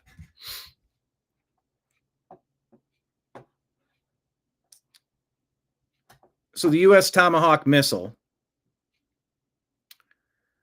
only 20 to 50 missiles will be delivered, says Alex Christoforou. So if you get Tomahawks to Ukraine, it'll accomplish two important goals for the U.S., he says. One, it further normalizes U.S.-NATO direct attacks into Russia. In 3 years, the U.S. has accomplished what was seen as taboo for 80 years. It is acceptable for the United States to directly strike Russia. This is a precedent that will be leveraged in the future. Two, it further normalizes Western boots on the ground in Ukraine. The U.S. is making no secret of the fact that they will be in Ukraine operating the missiles. U.S. NATO boots on the ground are no longer off limits. Also, the missiles could be delivered relatively quickly with the involvement of American contractors to assist in their use. This would eliminate the need for extensive training of Ukrainian troops and would allow the U.S. to maintain control over targets and other issues. Russia will likely respond with irresponsible rhetoric that includes some nuclear saber rattling, as well as a few larger strikes on Ukraine. Mr. Hills, with his thoughts, says, oh, so Putin fooled Trump again just before Trump met with Zelensky on Friday, just to stop Trump from giving tomahawks to Ukraine. President Trump puts out, I've just concluded my telephone conversation with President Vladimir Putin of Russia, and it was a very productive one. President Putin congratulated me and the United States on the great accomplishment of peace in the Middle East, something that he said has been dreamed of for centuries. I actually believe that the success in the Middle East will help in our negotiation in attaining an end to the war with Russia-Ukraine. President Putin thanked the First Lady, Melania, for her involvement with children. He was very appreciative and said that this will continue. We also spent a great deal of time talking about trade between Russia and the United States when the war with Ukraine is over. At the conclusion of the call, we agreed that there will be a meeting of our high-level advisors next week. The United States' initial meetings will be led by Secretary of State Marco Rubio together with various other people to be designated. A meeting location is to be determined. President Putin and I will then meet in an agreed-upon location, Budapest, Hungary, to see if we can bring this inglorious war between Russia and Ukraine to an end. President Zelensky and I will be meeting tomorrow in the Oval Office, where we will discuss my conversation with President Putin and much more. I believe great progress was made with today's telephone conversation. Mike Benko says, I 1,000% agree with Putin. The U.S. absolutely shouldn't sell tomahawks to Ukraine. That's just a bad idea. It should give them to Ukraine for free by the hundreds. Of course. Yep. Glad you agree that we should give all of our wealth and treasure to someone else for free. Thank you, Mike Benko. But put it on your credit card tab. Thank you very much. We currently have a credit card tab of $37 trillion. So, until we can pay off our own stuff, it's going to be a minute till we get to you. By the way, speaking of paying off stuff,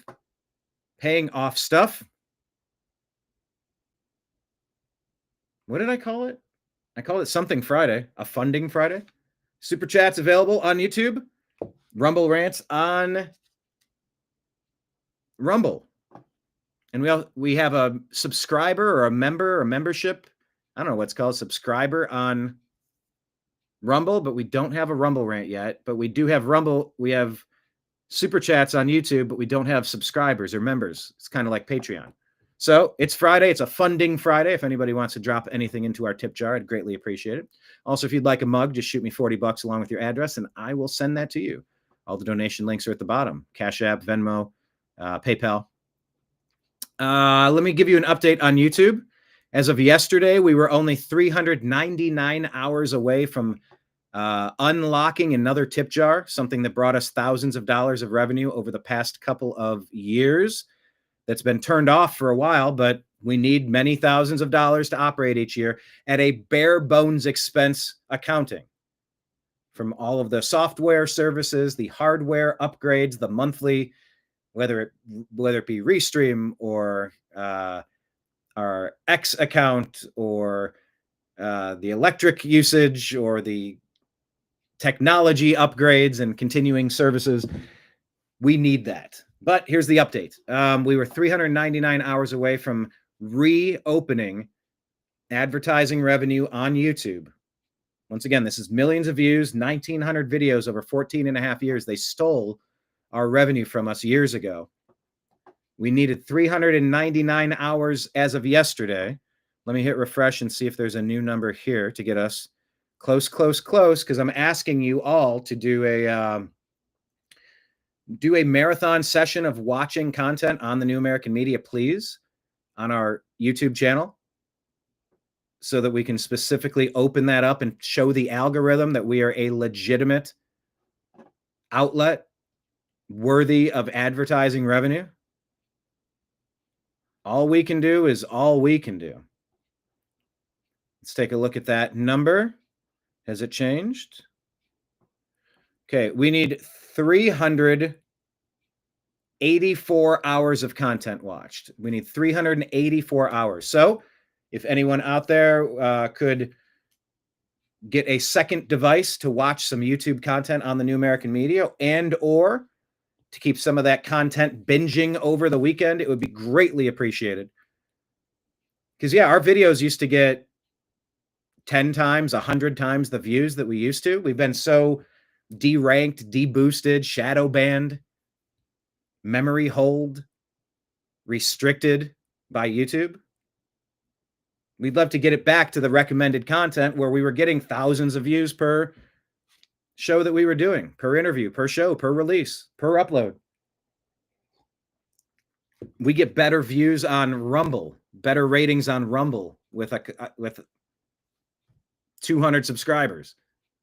We have 6,500 subscribers over 14 years and 2,000 videos on YouTube, and we get a tiny fraction. So I think unlocking advertisements, I think unlocking the super chats and the membership options, I think it tells the algorithm that we're a safe network, that we're a safe channel.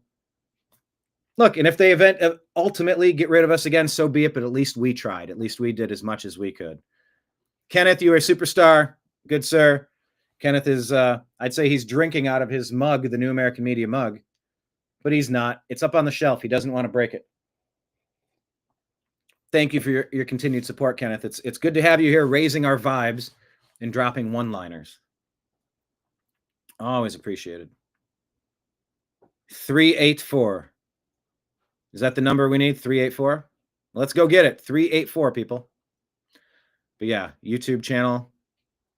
Definitely appreciate it. Let me click on supers. Bam, Kenneth. Super chat for a super chap. That's a good phrase. Super chat for a super chap. Why does Rumble not show up on the chat here? I don't know. That'd be a good question to ask on X and tag Rumble, like Rumble support or Rumble. Like, hey, how come the restream comments don't show up? I don't know. I don't think it's for a lack of me doing anything intentionally. I would love for those comments to be. I would want every comment to show up here. Trash Panda's connected with us on Rumble and Locals. That's awesome. Thank you so much. All right, let's get to President Trump here. Where he be? Where he be? Russia Today. Did Putin try to talk Trump out of sending tomahawks to Ukraine? Let's take a listen. Right, but did President Putin try to dissuade you from selling tomahawk missiles? Well, and by the way, listen, did you catch that? With Biden, it was 4 years of gimme, gimme, gimme. Well, are you going to give him missiles? No. Sell them missiles. No, you're going to pay us money. No. We're not putting this on our credit card tab. We're broke. Thanks for the super chat.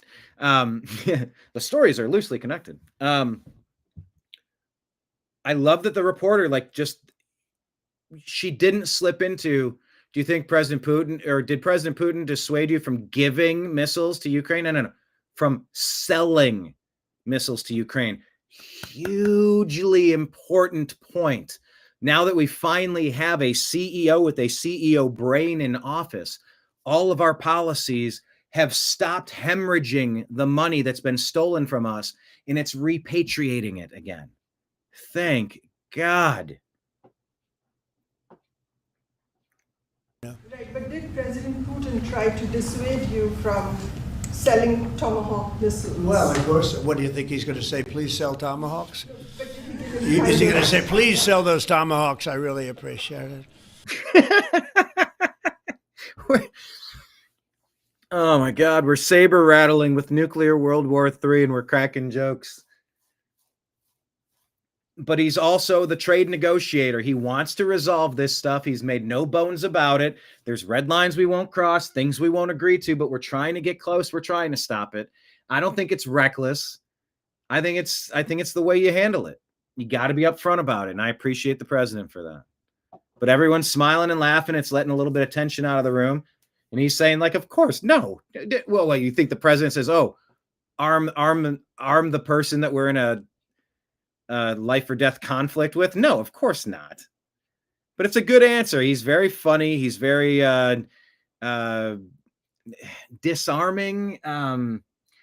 It lowers the temperature when you can drop a few jokes. A couple punchlines will lighten the load. It'll ease the tension. Well, of course. What do you think he's going to say? Please sell tomahawks? Is he going to say, please sell those tomahawks? I really appreciate it.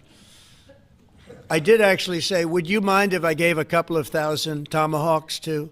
Okay, now he's saying the word gave, so I don't know what's up with that. A couple of thousand tomahawks to? Actually say, would you mind if I gave a couple of thousand tomahawks to your opposition? I did say that to him. I said it just that way. He didn't like the idea. He really didn't like the idea. He didn't like the idea. He really didn't like the idea. That's the way that he says it and his shit-eating grin. It's pretty good. He didn't like the idea. He really didn't like the idea. No, I said it that way. You have to be a little bit lighthearted sometimes, but no, he doesn't want Tomahawk. Tomahawk is a vicious weapon. It's a vicious, offensive, incredibly destructive weapon. Nobody wants Tomahawk shot at him. Typically ask you not to provide Tomahawks? So, wouldn't anybody? I mean, it's been in the news. Who wouldn't do that? CNN.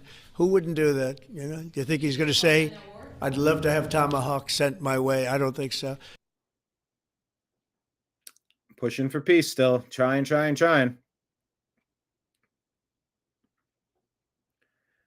But he also elaborates on the Tomahawks. Yeah, please. What did you tell them about the Tomahawks? Did you About discuss the Tomahawk missiles? Did you discuss Well, we talked about it a little bit, didn't say much, but I do say to you, you know, we need Tomahawks for the United States of America, too. Thank you. We were depleting all of our national strategic, what was it called? The National Strategic Energy Supply, National Strategic Energy Pipelines, the oil reserves. Let me ask Grok. National Strategic Oil Reserves. Was that what it was called? National Strategic Oil Reserves, Strategic Petroleum, SPRs. Government maintains stockpiles of crude oil designed to provide a buffer against supply disruptions, geopolitical conflicts, natural disasters, or market shocks. They help stabilize energy prices, ensure national security, and mitigate economic impacts from oil shortages. Gained prominence after 73 Arab oil embargo, which caused several fuel shortages and prices spiking in oil importing nations. I mean, for years, what we were dealing with was the problem. We don't have ammunition. We don't have missiles. We don't have oil. We've depleted all. We were weakening ourselves as much as possible for an invasion, for an attack, for an overthrow. That shit has all been reversed. Thank God. Dave says, none of this will matter if the criminals at the top are not arrested and staying in the central bank. Federal Reserve will only continue the debt. Yep. I think there is a lot of stuff in the works right now, and it's moving way too slow. But I am seeing more of the picture now. I'm seeing more puzzle pieces have connected to other pieces in the last couple of weeks. For me, still too slow. Also, you can only put the pieces together that you have in your hands. There are things that take a little bit of time to gather, to connect, to stabilize, to make sure, to test, to verify, to trust. Some of that stuff takes a little bit, but I'm a little bit more encouraged than I've been in a long time. I'm just connecting a lot of dots lately. You know, we need Tomahawks for the United States of America, too. We have a lot of them, but we need them. I mean, we can't deplete for our country. So, you know, they're very vital. They're very powerful. They're very accurate. They're very good, but we need them, too. So I don't know what we can do about that. But it's another negotiating tactic. What is this here? So if the U.S. supplies, what kind of sound is on this? Ist der derzeit modernste Bunkerbrecher der Welt. Something in a language I don't understand. So I will play it and you can watch it. War says if the U.S. supplies Tomahawks to Ukraine and Germany sends Taurus missiles, the war map could shift overnight. Moscow could face unprecedented threats. The stakes just got higher. What comes next? So, I mean, we're seeing some images here. I guess I should have been playing that while I was reading that. But the stakes did just get higher.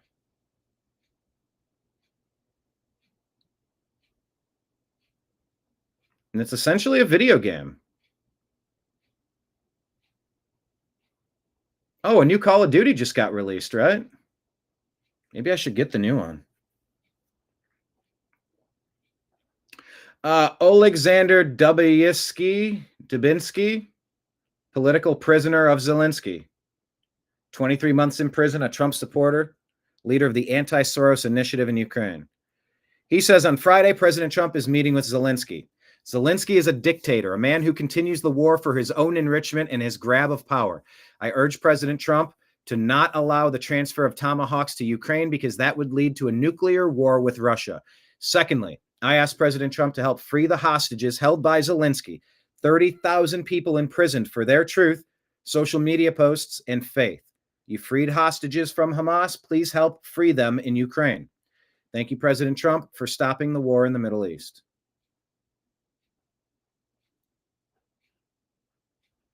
Tommy Robinson says a bomb maker for the Muslim Brotherhood in Egypt, Abdelrahman Adnan Abouyelila, invaded the UK and was put up in a 4-star hotel at taxpayer expense. A Muslim Brotherhood bomber from Egypt. He went on to rape a British woman in Hyde Park in England 2025. We have no idea who these men are and what their history is back home. They could be terrorists, and now we know that one of them is. And any government would take that unknown into consideration when placing them. So I'm not familiar with this case. Actually, I can ask Grok. This is, look, we're going to discover this together. Is this true?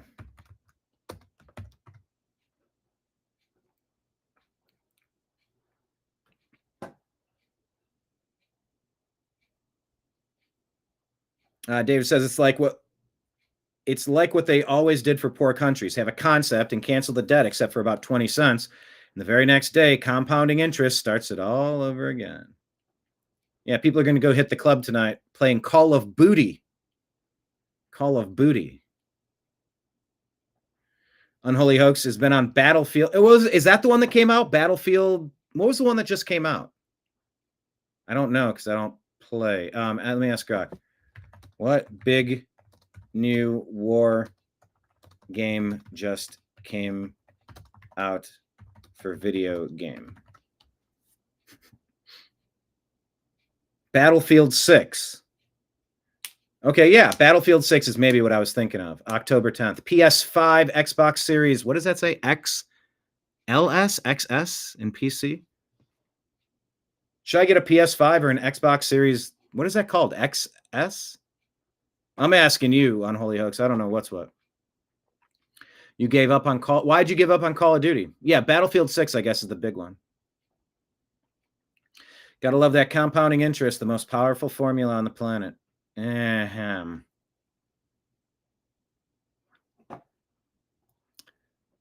Yes, the claim is true based on multiple reports. September 25, the case of Abdelrahman Adnan Abouela, 42-year-old Egyptian. Convicted in absentia, bomb making. 2015, Muslim Brotherhood. Put up in a Hilton at Hampton. Hampton at Hilton. Approached a woman who had been drinking and was walking home alone on a night out in central London. He lured her to a secluded spot in Hyde Park where he raped her. She reported the assault promptly, leading to his arrest. Okay. Battlefield 6 is week old, and it's the best experience ever. I'm on a Series X. So you get an Xbox Series X. What do they sell for? How much are they new? How much are they used? And do you like a... Is that something you need to pay? Do you need to pay a monthly service to play it online? Or do you just connect to your Wi-Fi and play? Because I'm definitely not looking to add any more monthly stuff. It's Everybody wants a $10, $15 a month. And that's especially why I ask all of our viewers, sign up on Rumble or YouTube or PayPal, Patreon. You know, $15 a month, $100 a month, something a month. It's that compounding interest, David. It's like if you set it and forget it, like it will just, it's like commissions based. The more accounts you sign up each month, they're going to add up $40 this month, up $60 next month, up $80 the next month. And it compounds, it grows. They're Lego blocks that stack on themselves. But you like Battlefield 6, it's a week old, the best experience ever. You're on a Series X. Kenneth, Xbox, ex-wife, one and the same. David says, I think they're both fairly expensive either way. Aren't they both $400, $500? But maybe prices came down, or maybe used ones, or can you trust buying used ones? I don't know. All right, well, anyway, I confirm that case is an actual story. Some of them that seem like they could be wrong, I just want to double check. Nancy Pelosi here on the steps of Congress asked why she refused the National Guard.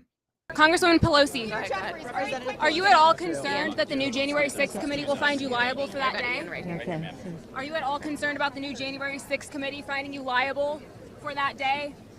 Why did you refuse the National Guard on January 6th? Shut up. I did not refuse the National Guard. The president didn't send it. Why are you coming here with Republican talking points as if you're a serious journalist? The American people want to know. We still have questions. Thank you. Congresswoman Pelosi. Love that grin. That's a great grin right there. And she's being walked around. Let me make sure I show you what happened to Mitch McConnell. Did you see that? She's being held by her hand. She's ready to fall over.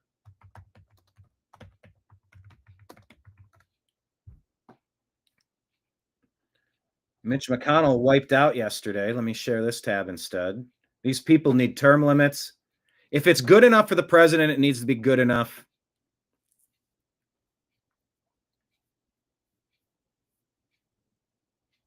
If it's good enough for the president, you need to be a natural-born citizen, and you should be only able to serve 2 terms. We need to make that happen in Congress. These people have been stealing for decades. She's drunk. Of course she lies. Allegedly. Nancy Pelosi, more like Nancy Pill Popsy.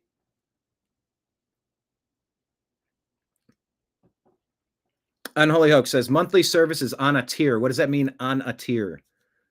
Lowest is $9.99. What is a tier? What's limited at only $9.99? Where does it go up to?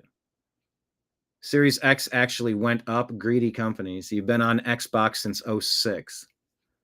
I have like an Xbox 360 and Xbox One. Are all these like way too old to even play? I acquire gaming systems and games. I build lots of games, and I'll package them together and sell them off. I'll trade them off. I'll sell them off, whatever. But when somebody has like, oh, I got some of this stuff. I got this other stuff too. I go, yeah, throw it in. How much? And they'll give you a little price. You go, okay. But it's like, it doesn't mean I've played any of these things, and I don't know much about them. But it's like, I wouldn't mind getting a game that I could play and connect with people, but like, I don't want to basically sign up for a cable service. I don't want to pay $30 a month, $100 a month, $50 a month for the pleasure of playing a video game that I don't have time for anyway. I love video games, but I never play them because I don't find myself sitting down playing video games. I don't find myself carving out time where I feel okay doing that. I'm constantly scrolling for stories and constantly engaging in opportunities and constantly looking for the next thing. Working on this, working on that. Like I have too much going on to play video games, but I would like to.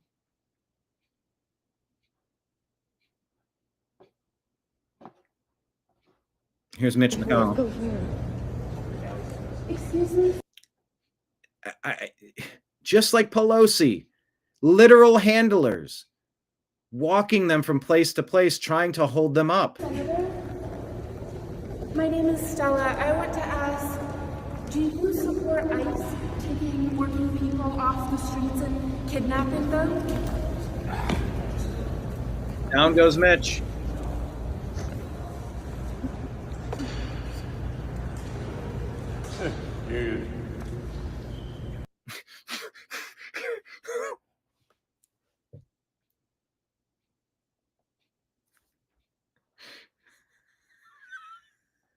Guys, this is not okay. This is not okay. These are robots in skin suits. This is not happening. This is not happening.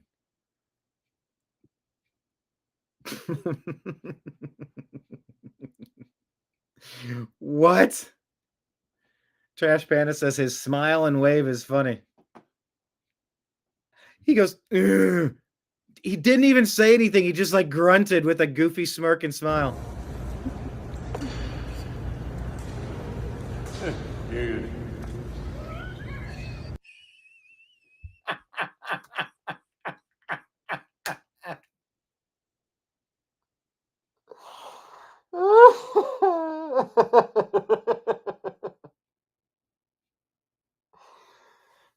Oh. He goes, dude. He said dude. I think he said dude or dude. I heard dude. Smile, wave, dude. Dude.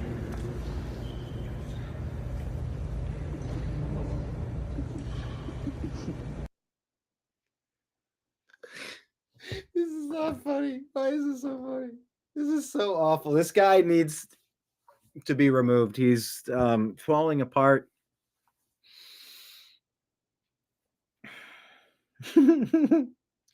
He smiles and says, dude.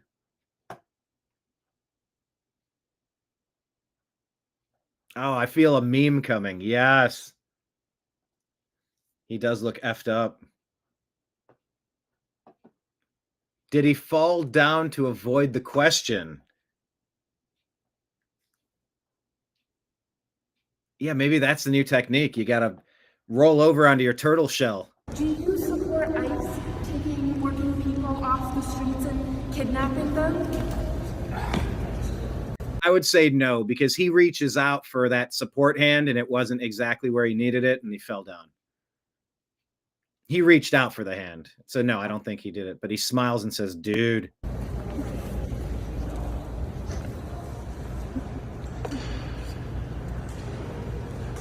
Dude.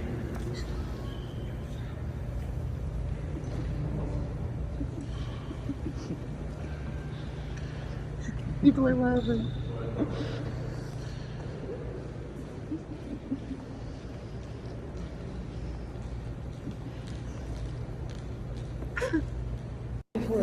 Dude.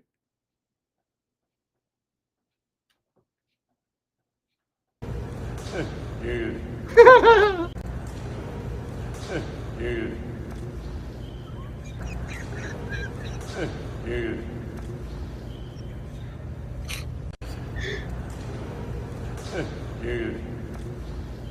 I can't. This is not real life. This is not real life. This is not real life. Dude. Oh my goodness. He's fallen multiple times this year. We need term limits. This is sad, says Benny Johnson. DC Drano takes no joy watching an old man fall like Mitch did, but brother, it is time to step down and enjoy your retirement. Stop clinging to power and start clinging to your family. Mitch says, why does the far right always have to distort the facts and gaslight everything? McConnell didn't fall because of the reporter who was just asking him a question, and I certainly don't hear laughter in the background. He likely fell due to age-related issues. No, hold on. He definitely did not fall because the reporter was just asking him a question. He reached out and the hand wasn't there. I think what he was maybe doing was he might have been releasing his grip to shake a hand or to kind of like possible to oh, hi. But when he heard the question, he's like, all right, I'm good. This is not a friendly. And he reached for the banister that wasn't there and he just went down.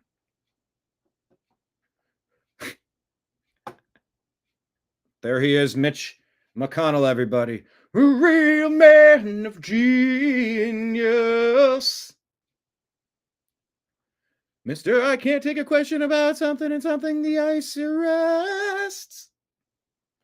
This goes out to you, Mrs. Asks a question about illegal alien invasion. Mitch is tumbling down now.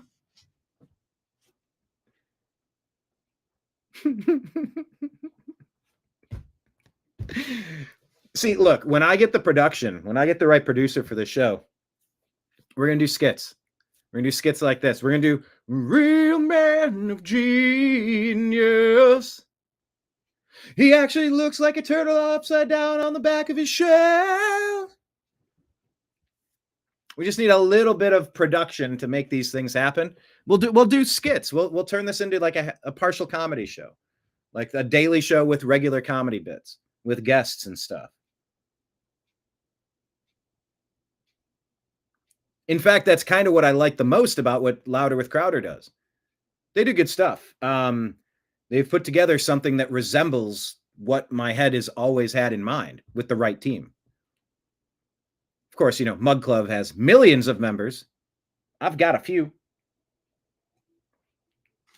But yeah, I love the skits that they do. I would love to do, and the fact that you, David, a regular here at this bar, it's so esoteric. It's such specialized knowledge for you to know that I always reference Real Man of Genius. Today, we salute you, Mr. 14-term Senator. Mr. 14-term Senator. Yes, you could have backed down when your wife's car went backward into the pond as they were delivering a message for you to get out of the deep state's way, but you choose to keep walking through the halls of Congress. The hubris always gets him. Oh, yeah, we could go dark on these jokes, too. I'm not insinuating that Mitch McConnell's wife's sister was taken out in an execution as a reminder that, you know, he should follow the script and not buck the trend and sabotage Trump and MAGA because rich powers that be are very used to what they've set up in their money laundering grift, their theft of the nation's resources. You know, it gets dark quick. But hey, you could either laugh or cry.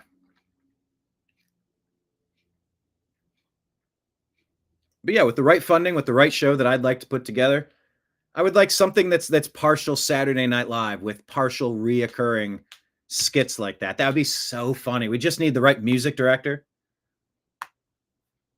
I know what I want something to be, but someone has to just do the thing. I need to direct it and produce it. I don't want to be the builder of it. Because all the engineering and all the instrumentation and the levels and the software glitches, I can't.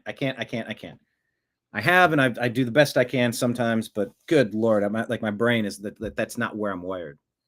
But yeah, a real man of genius. He's actually acting like a turtle now. Ooh, a fence post turtle. I try to work that in somehow. I'd love to be in the writing room for that. It'd be fun to get a comic in to throw ideas, and that's all right. That's how we're gonna let's go. Every day, I'd love to do that. Hey, Mitch, the Grand Canyon is nice this time of year. Okay, he is in a wheelchair most of the time now. Wait, who wasn't executed? What was I talking about? Oh, Mitch McConnell's wife's sister-in-law. Okay. Gift of the Magi. Anyway, I can't believe he fell down and said, dude. Anyway, McConnell didn't fall because of the reporter, but there was definitely laughter in the background. Hold on, let me reply. It was definitely laughter in the background because dude smiled, waved, then said, dude. That was weird, sad, and hilarious. Anyway, Mitch McConnell, everybody.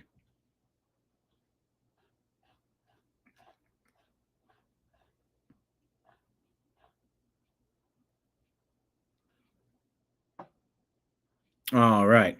Bill Maher is going to remind you what happened to Sweden when they opened their borders to 1.5 million people, unvetted Could this go any other way than terribly? Well, it went exactly how you would expect it to go. Now, didn't it? Sweden opened its borders to over 1.5 million immigrants since 2010, and now 20% of its citizens are foreign-born, and its education system is tanking, and it has Europe's highest rate of gangland killings.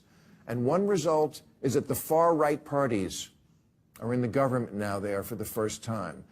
To which liberals say blaming immigrants for the rising crime rate is racist. Yeah, but is it true? Of course it's true. It's not a coincidence the quality of life went down after the Somali gangs started a drug turf war using hand grenades. Calling it racist doesn't solve the problem. It hands future elections to someone who will solve the problem. Sweden opened... Thank you, Bill. Senator Joni Ernst, according to Gunther Eagleman, just exposed how there are federal bureaucrats who are holding 3 full-time jobs at once. Of course, they still aren't working any of them. Our bureaucracy needs to be completely redressed. What? That doesn't even sound real. President Trump is permanently eliminating many of these non-essential positions as part of a reduction in force, or RIF. So here are some of my suggestions for getting rid of the riffraff with a RIF. First up, eliminate the positions of federal employees and contractors who weren't even working before the government shutdown. While millions of Americans have 2 or more jobs to make ends meet, these federal employees aren't working at all. There are dozens of national laboratory employees with nothing to do who spend the workday catnapping or playing cards and games. To pass time, one of them started journaling. One of his entries reads, quote, "Did nothing all day today, over 10 hours in here." The following day he wrote, quote, "I do hope to play another good game of chess." They're not the only ones with nothing to do. A Department of Energy contractor actually filed a complaint that he was getting paid for work he wasn't doing. So anyway, that's a 6-minute clip. Take a listen if you want to hear some of the most ridiculous stuff you could imagine. Not going to play all of it. Yeah, there was laughter. I'm still laughing, says John. Okay, this is a non-laughing matter here. Take a listen to this one. This is what we voted for, says MJ Truth Ultra. Now at noon, FBI officials are having a home near the Palisades as part of an investigation. Thank you for joining us. I'm Naya Hardin, but this is happening right now on Youngblood Road. WBTV investigates David. Ooh, look at that guy's face. That is an interesting face. David Hodges is on the scene and has been digging deeper to find out what is going on. David, what is happening right now? Yeah, Naya, we're still trying to get information. I have spoken with one of the agents here, but right now I just want to actually show you the scene because that gives you the best idea of what's going on here on Youngblood Road. You can see most of these cars are undercover but have blue flashing lights. You see the occasional CMPD cruiser as well, but I went over and spoke with one of the agents, and this is an FBI investigation. I've confirmed from an FBI spokesperson that this is a court-authorized investigation, but that is about all the information they're giving right now. Like I said, we got here at about 11:30, so we've been on scene for 30 minutes. This is about the amount of cars that have been here. You can see that the driveway is blocked by one of these undercover cars with blue flashing lights. What I've been doing since we arrived, and even before that a little bit, is actually digging into who owns this home, which is somebody that we have reported on some in the past. His name is Cedric Dean, a community activist, and runs services for the homeless and some of the population who are underserved in Mecklenburg County. So we're digging deeper into that aspect of it, but all we have right now from the FBI, again, is that this is a court-authorized investigation. I'll be digging deeper into the other aspects.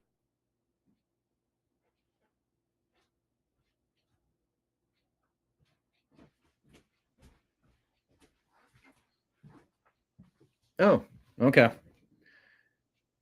There is so much waste, fraud, and abuse going on in this federal government right now.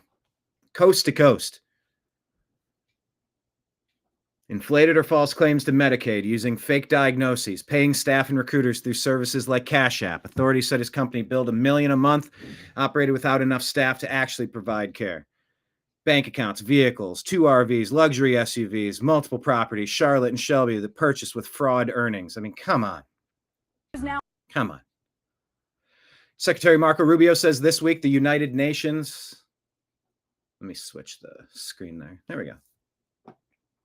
Like a black Charlie Brown. What?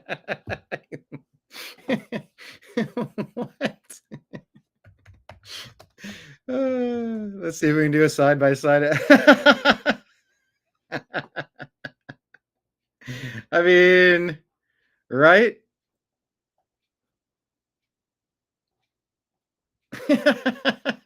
Have you seen this man?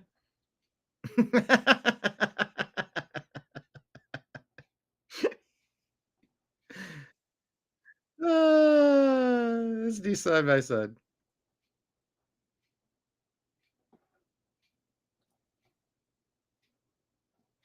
There we go. There we go. Okay, that's ridiculous. Thank you, Kenneth.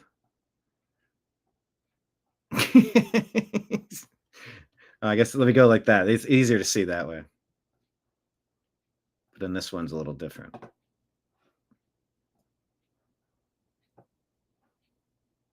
Anyway, you get the picture. That's funny.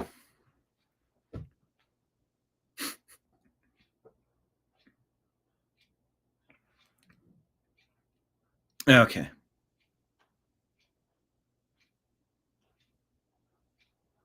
Are we back on Marco Rubio? Nope. I got to share the screen again. I knew that was happening. Yep. Secretary Marco Rubio says this week the UN is attempting to pass the first global carbon tax, which will increase energy, food, and fuel costs across the world. We will not allow the UN to tax American citizens and companies. Under the leadership of President of the United States will be a hard no. We call on other nations to stand alongside the United States in defense of our citizens and sovereignty. See, that's the exact backward thing that if Obama, Biden, Harris, Democrats, deep state, globalists, if they were in power, they would probably be doing all the wrong things, stealing as much money from you as possible. Don't ever let them close to power again. Representative Margie Taylor Greene says Americans are getting decimated with the high cost of living and skyrocketing insurance costs. Many of them have zero savings and some are maxing out credit cards to survive. Tell me how it's America first to bail out a foreign country with $20 or even $40 billion in taxpayer dollars.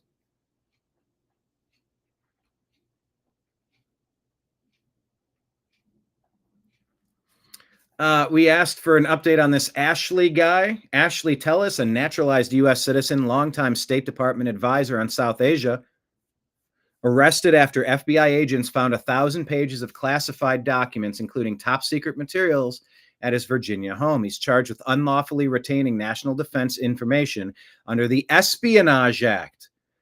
There are so many traitors in our government, people. There are so many traitors inside the walls of our government. It is a mess to untangle. The worms have buried in. They've eaten through the wood so far. Charged under the Espionage Act, stemming from putting sensitive files on government systems. Multiple outlets like AP, Reuters, and New York Times confirm the details. All right. This is your popular Democrat homeless activist in Charlotte, Cedric Dean, raided by the FBI. $14.5 million healthcare fraud scheme by taking advantage of the homeless and then submitting false claims through Medicaid. Screw him. Matt Van Swoel reporting. Democrat Senator Mark Kelly gets called out for trying to blame Republicans for this shutdown. Goofball. And only one person in the Democratic Party has broken with the ranks. It's like, I don't understand it. It hasn't been working well for Democrats with Mondani. This is pretty simple. The government does not have to be shut down. It doesn't have to be shut down. We can Senator, fix this now here you're just parsing, in a matter of just a couple days. I mean, this could be easily solved to by go sitting past down cloture, at the to table. get past 60. To get past 60, you need some Democrats to reopen the. That's what's going to have to happen, Senator. You close the government down because you want 1.5 trillion for all these different things that Schumer wants. That it's obvious to everyone. Although maybe you can convince the public that it's the Republicans, but it's not. And only. Bravo. Well said. Yeah, I already played you this or showed you this one from Rob Schmidt, citing the New York Post, where Justice Katanji Brown Jackson argues for race-based redistricting, which is illegal, citing the Americans with Disabilities Act, saying that they're disabled. Black people are disabled. And Rob Schmidt says, years ago, it was racist to believe that minorities were less than whites, but today it's racist to believe that they're equal? It doesn't make any sense. None of it makes any sense.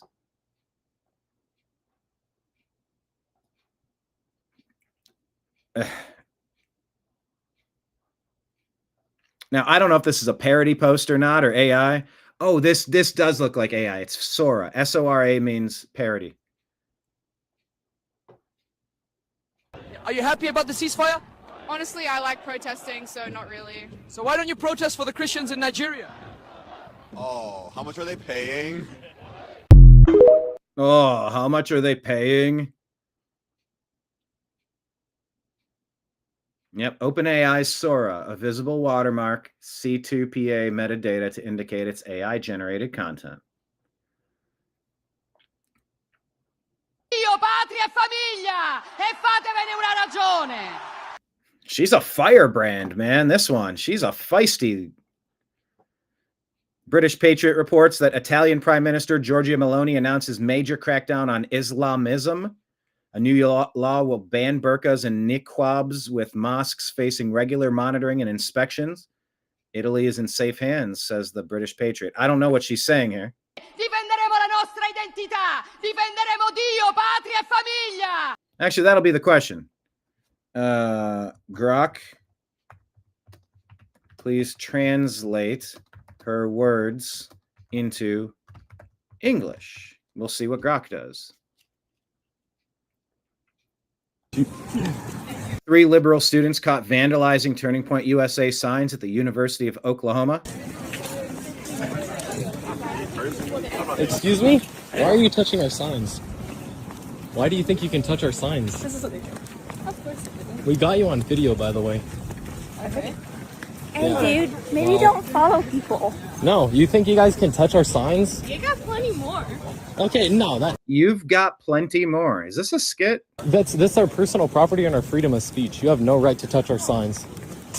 Okay, but why are you following people and filming this? Nope, you guys have ruined our sign, ripped it out of the ground. What are you talking about? No, To be but fair, I did throw one of their signs. Oh, I'll admit to that on camera. Okay. So wait, you said There you go. She admitted to it on camera. I have nothing better to do with my time, but then why did you have I the said time? you do have better things to do with your time. And you you got have a booster gun. you have better things to do with your time than to rip somebody else's promotional items out of the ground. Maybe that wasn't as fun. Maybe this wasn't as worth it as I thought it was gonna be. Yep. Like that's gonna be so funny. Yeah, I don't really like being followed by people. Oh, that is true. Yeah, well then don't rip out our signs. Like, you don't condone that behavior. Would you like to apologize on camera? I'm quick with statistics.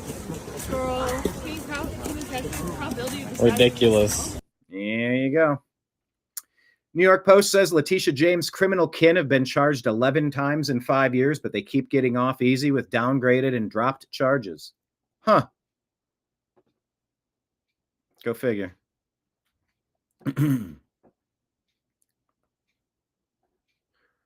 Owen Gregorian says, stunning development after a decade of corruption and election fundraising crimes. Stacey Abrams' nonprofit New Georgia Project shuts down, says Christina Layla from the Gateway Pundit. Finally, we're proud of the milestones we achieved. They launched an investigation. Stacey Abrams, no longer affiliated. Senate focused, alleged campaign finance. This is a long post. How did a brand new firm that only reported $100 in revenue get awarded $2 billion? Scott Adams says, everywhere you find Democrats and any sort of funding, you find massive theft and corruption. No audits, no transparency, lots of money involved, lots of complexity. It only goes in one direction every time.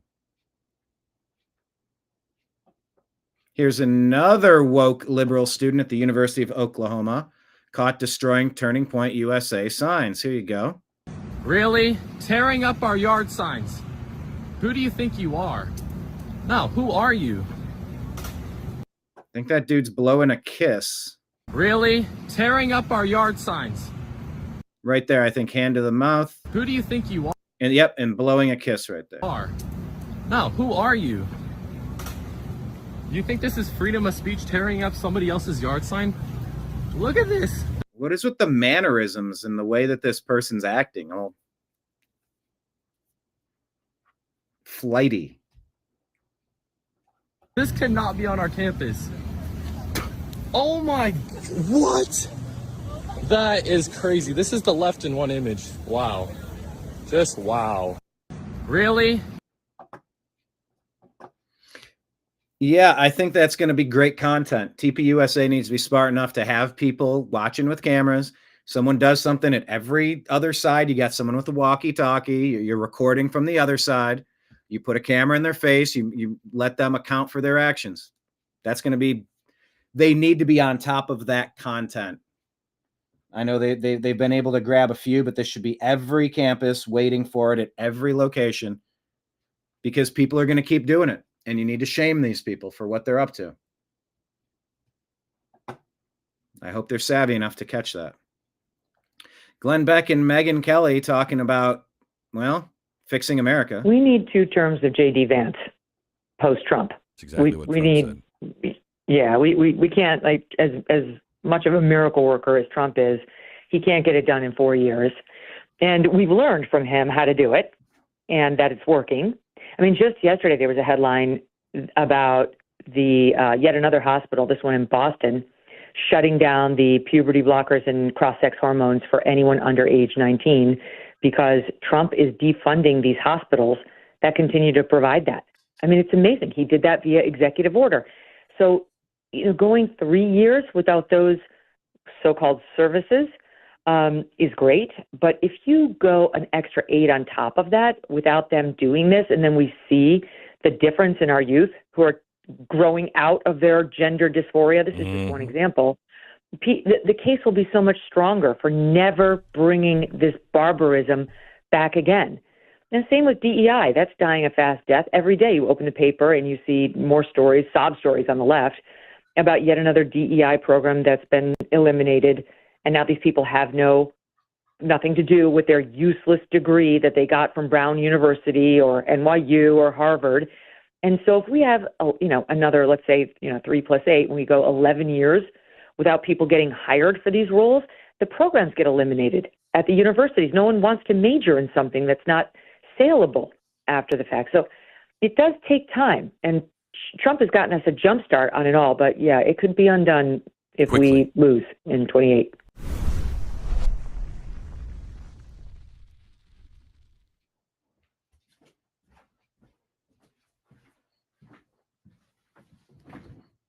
Yeah, all right.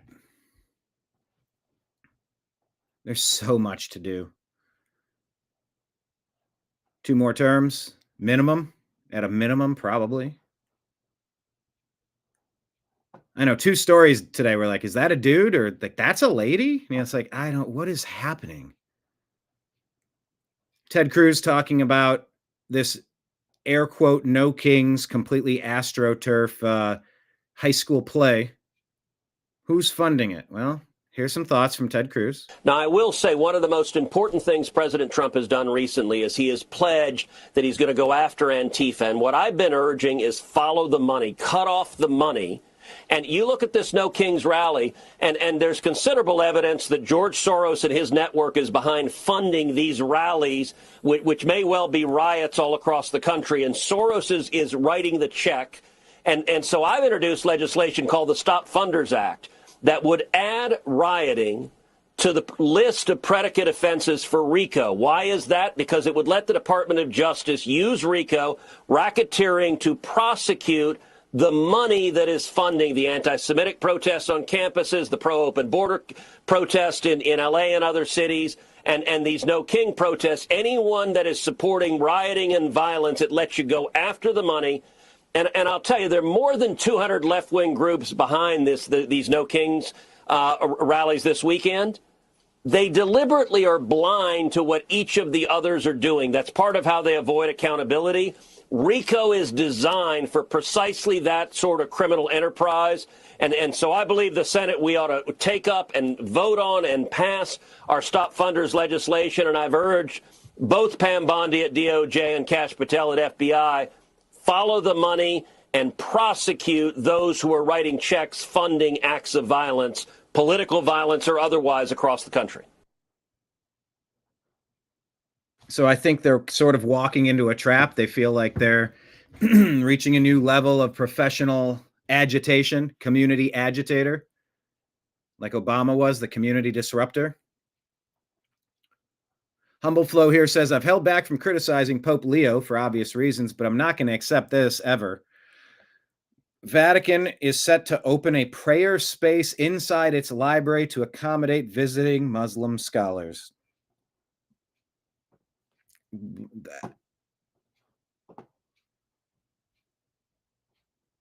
Okay. Eric Daughtry shows us this clip of Steven Crowder. He goes into the barber shop to have real conversations with some of these people.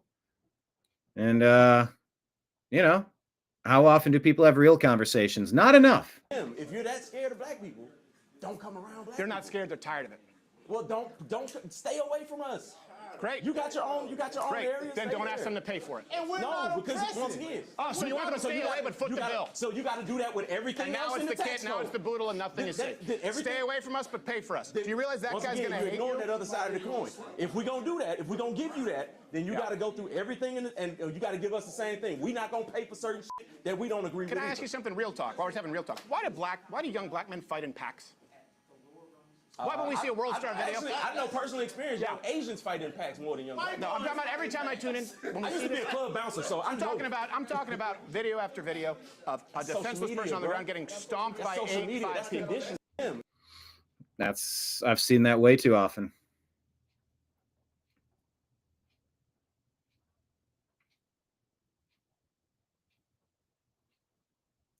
Stay away from us, but pay up and give us money. Give us reparations. I guess that was a reparations talk. Did Michelle Obama really say this? I wasn't good on SATs, so all the scores said, you don't belong at Princeton. And there were people who saw me, saw the color of my skin. This person's assuming that that's what they're focusing on. Said, you're aiming too high. And that was my first insecurity of thinking. There's music, so I got to keep breaking it up. But well, maybe I don't belong here. So how did you overcome that belief that you don't belong? I got there and I looked around and went, oh my God, a lot of bright people, but there were a lot of people that were just, and sort of realized that affirmative action isn't just the color. I wasn't good on SATs, so all the scores said, you don't belong at Princeton. And so that's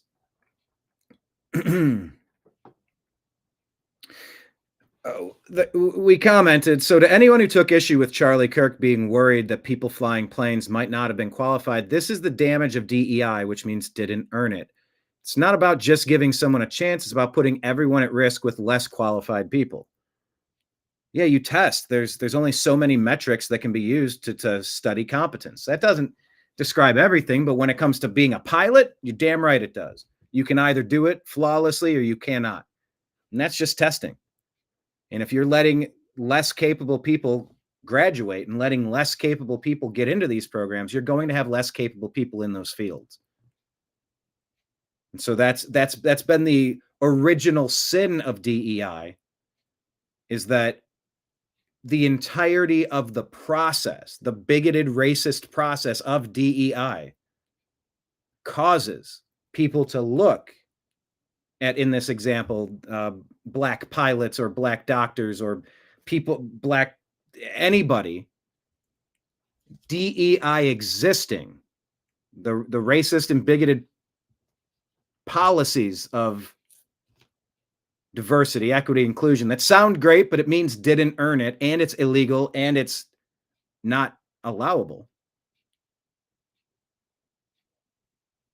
It's putting less qualified people into those positions.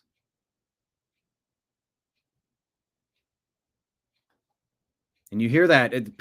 Charlie Kirk deserved it. He said he couldn't trust that black people could fly a plane. He deserved it.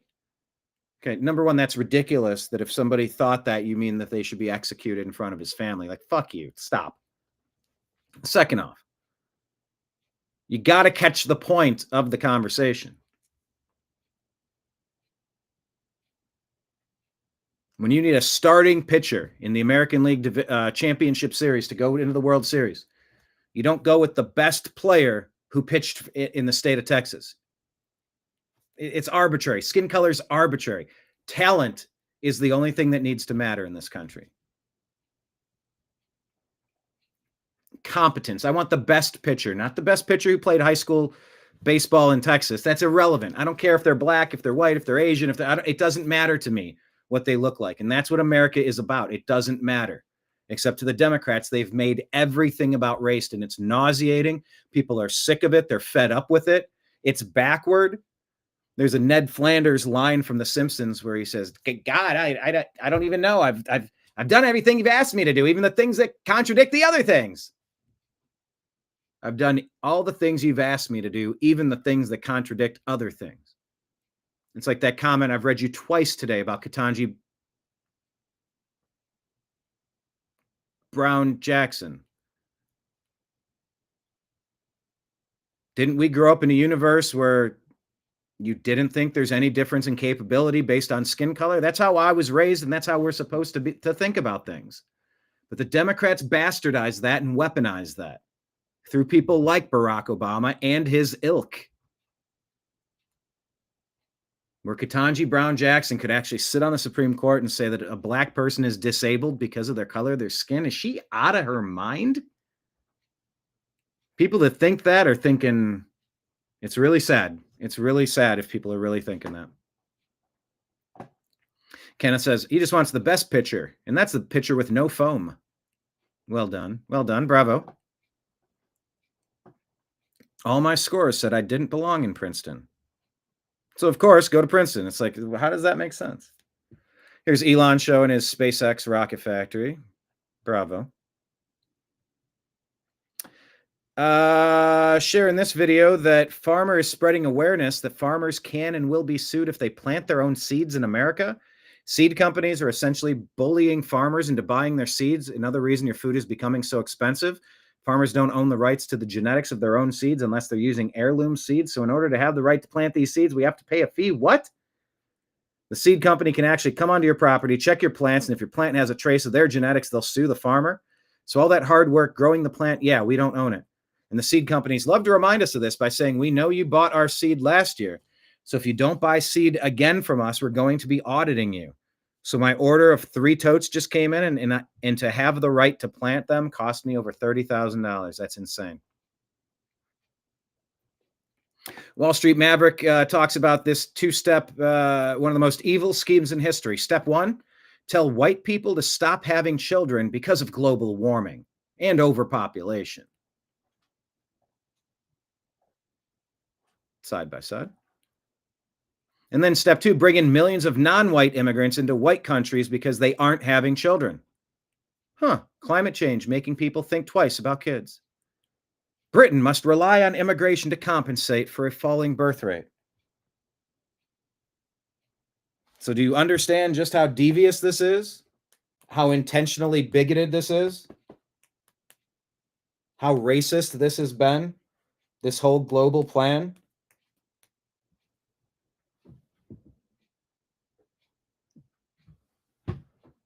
Yeah, buddy. And we wonder why the country is the way that it is. People aren't having kids because the money it's been super devalued and everything keeps getting more and more expensive. It's getting harder and harder to get by. It's a pretty doggone big reason why people aren't having kids. Hi, Nimbus. You were noticed and said hello to. You were forced to concede. SEED. Yes. Oh, I got countervailing views still up on the screen. Let me switch that back. Here's a reminder. Make sure you're following the New American Media on Instagram, Instagram, Facebook, Truth Social, Rumble, Odyssey, Twitch, Kick, DLive, Locals, and YouTube at the New American Media. Telegram and Signal at TNAM and TNAM Chat. We're on X at American_Media_ and subscribe to our podcasts. That's the Agree to Disagree show and the Unhappy Hour Sports Show on Spotify and Apple. Nimbus comes over, Nimbus purrs. Nimbus wants attention, Nimbus gets headbutts. Maybe Nimbus will get a head rub by my goatee. Let's see if I start sneezing, because I'm allergic to cats. All right, what else? Bolton case has been assigned to Obama-appointed activist Judge Theodore Chuang, same judge who issued a preliminary injunction blocking President Trump and Doge from dismantling U.S. aid. He was overturned on appeal. Chang also blocked Trump's travel ban during his first term. He was overturned by SCOTUS. Well, this is what's going on. If you don't impeach these judges, they're going to be blocking all the reforms that we need. Anyway, those are the reminders to follow us in those places at the bottom of the screen. I'll put the TNAM donation links up on this Rumble Rant Super Chat Friday. Thank you, everybody, for tossing anything into our tip jar. American AF says this is a liberal woman who fled Donald Trump's America and accidentally moved to a third world country. Now she wants to move back. Don't come back. Country, I love the nature, and it's so weird to that I've traveled, so I need to be in those environments again. Okay, well, bye-bye. Lisa Murkowski says Trump won't let Republicans negotiate with the Democrats. Not only did the administration do it, but then they didn't give. They set it up in such a way. Yeah, they're not making sense. Mike Lee says, I don't know what she means by this, but it's not just Trump counseling against indulging the Democrats' outrageous extortionate demands. It's common sense. Hey, you've heard about Lucky Larry. Have you heard about Lucky JB? Obviously, and I've explained this, or at least we did in a statement, that I went on vacation with my wife, with some friends. I was incredibly lucky. You have to be to end up ahead, frankly, going to a casino anywhere. It's interesting the body language here. He's shaking his head no the whole time while he's trying to say, my highly suspect $1.4 million of gambling winnings. I was just incredibly lucky. I play cards. Yeah. Or he should be investigated because maybe it's a kickback or payoff. Canada is being allowed to spend $75 million running an anti-Trump tariff advertising campaign targeted in Republican counties throughout America using Ronald Reagan clips. Ontario Premier Doug Ford said the ads will begin airing on every major American network next week through the end of January. The ads will air on Fox, NBC, ESPN, CBS, Newsmax, Bloomberg, specifically targeting Republican-held congressional districts across the U.S. Get ready for the propaganda, says Wall Street Apes. This is General Mike Flynn saying, sadly, it appears former VP of the USA, Mike Pence, was as bad as they say he was. It's heartbreaking how corrupt our nation has become. It's a combination of communism creeping into our government, seriously compromised politicians wasting taxpayers' hard-earned money, and a bloated bureaucracy that needs radical reform and reduction.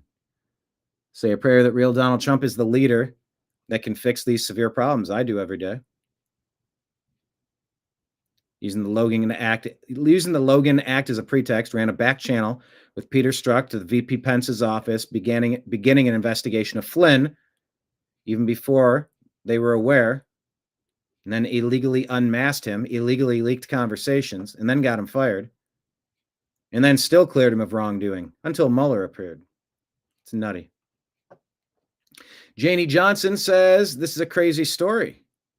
800 migrant families set to be stranded in Pennsylvania town amid a factory closure.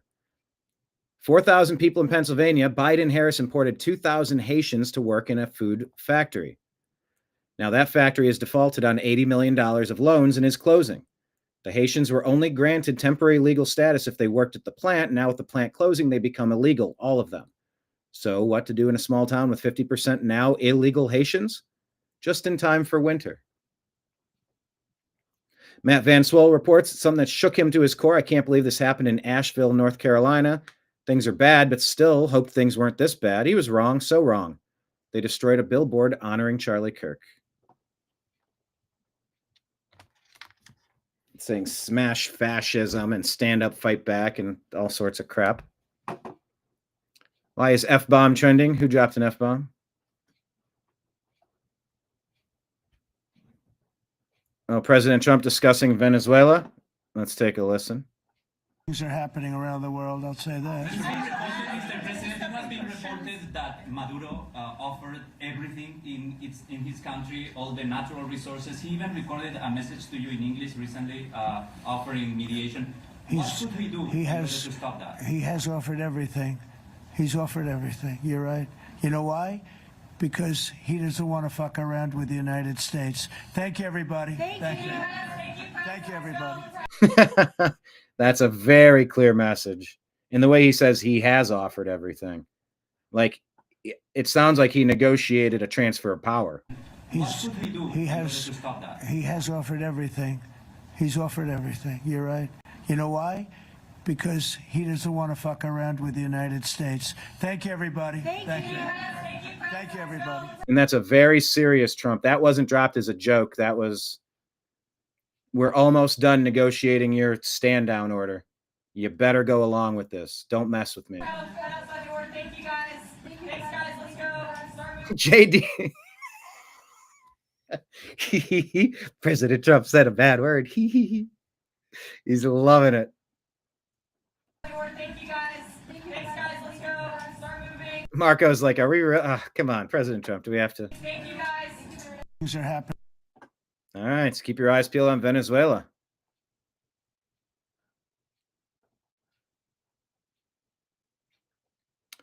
The Blaze reporting that Zoran Mamdani says Cuomo isn't qualified to be mayor because he didn't visit a mosque.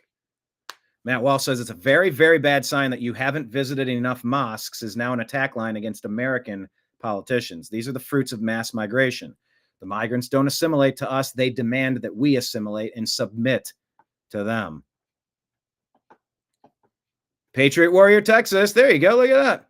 Asking if Jimmy Kimmel's inciting violence month. Antifa is just short for anti-fascist. It's not a club you can join. There are no membership dues, but they have matching signs.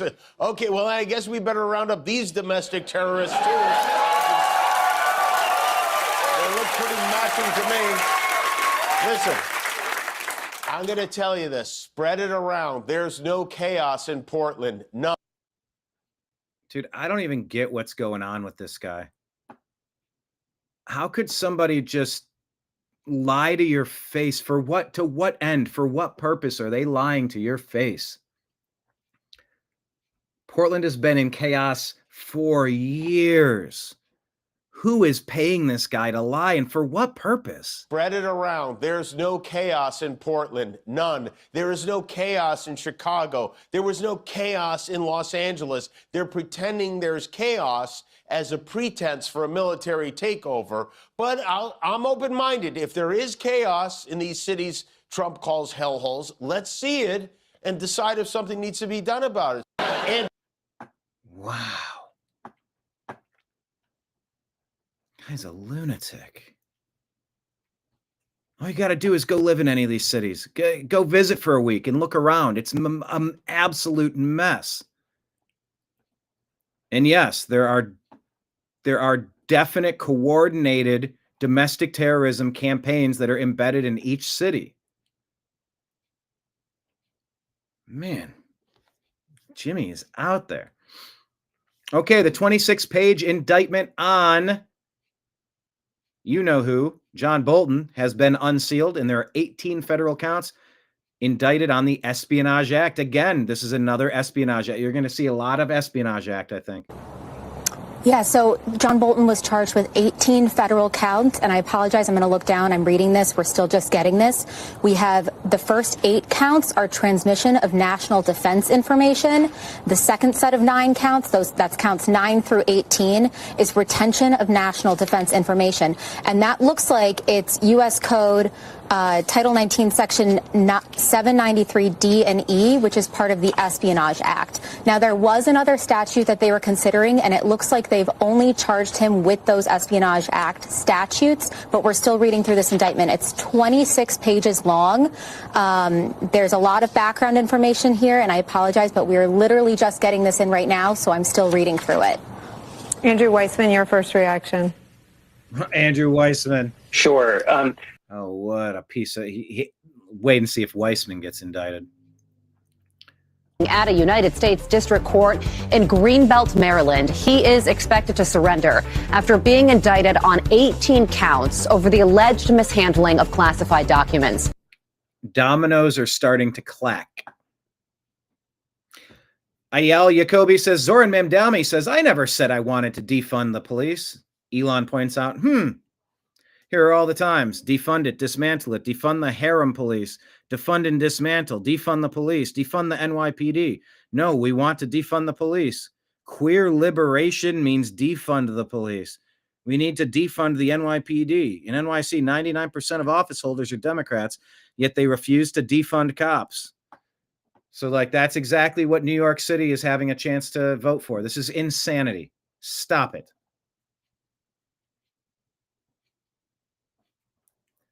Bill Maher making a point, saying the quiet part out loud. Agree or disagree with Bill Maher. The only religion that acts like the mafia that will kill you if you say the wrong thing, draw the wrong picture, or write the wrong book. So you do have, there's a reason why Ayaan Hirsi Ali needs bodyguards 24/7. It's based on facts. I can show you a Pew poll of Egyptians. They are not outliers in the Muslim world that say 90% of them believe death is the appropriate response to leaving the religion. I feel like there's music in the background. I really wish there wasn't, because I'm just trying to hear what this guy's saying. 90% of Brazilians thought that death was the appropriate response to leaving Catholicism. You would think it was a bigger deal. Isn't that? Okay, and then he gives some thoughts on that. But he's got music behind him, so I can't play it. So please normalize not using music behind yourself if you want your message to get out. What is this? Hillary couldn't be proven guilty by the FBI for her email scandal without taking Obama down with her. Obama used a fake name to communicate over the same unsecured email network, the one that sank Hillary's entire investigation. And that's just the surface, is the claim here. From the Storm account.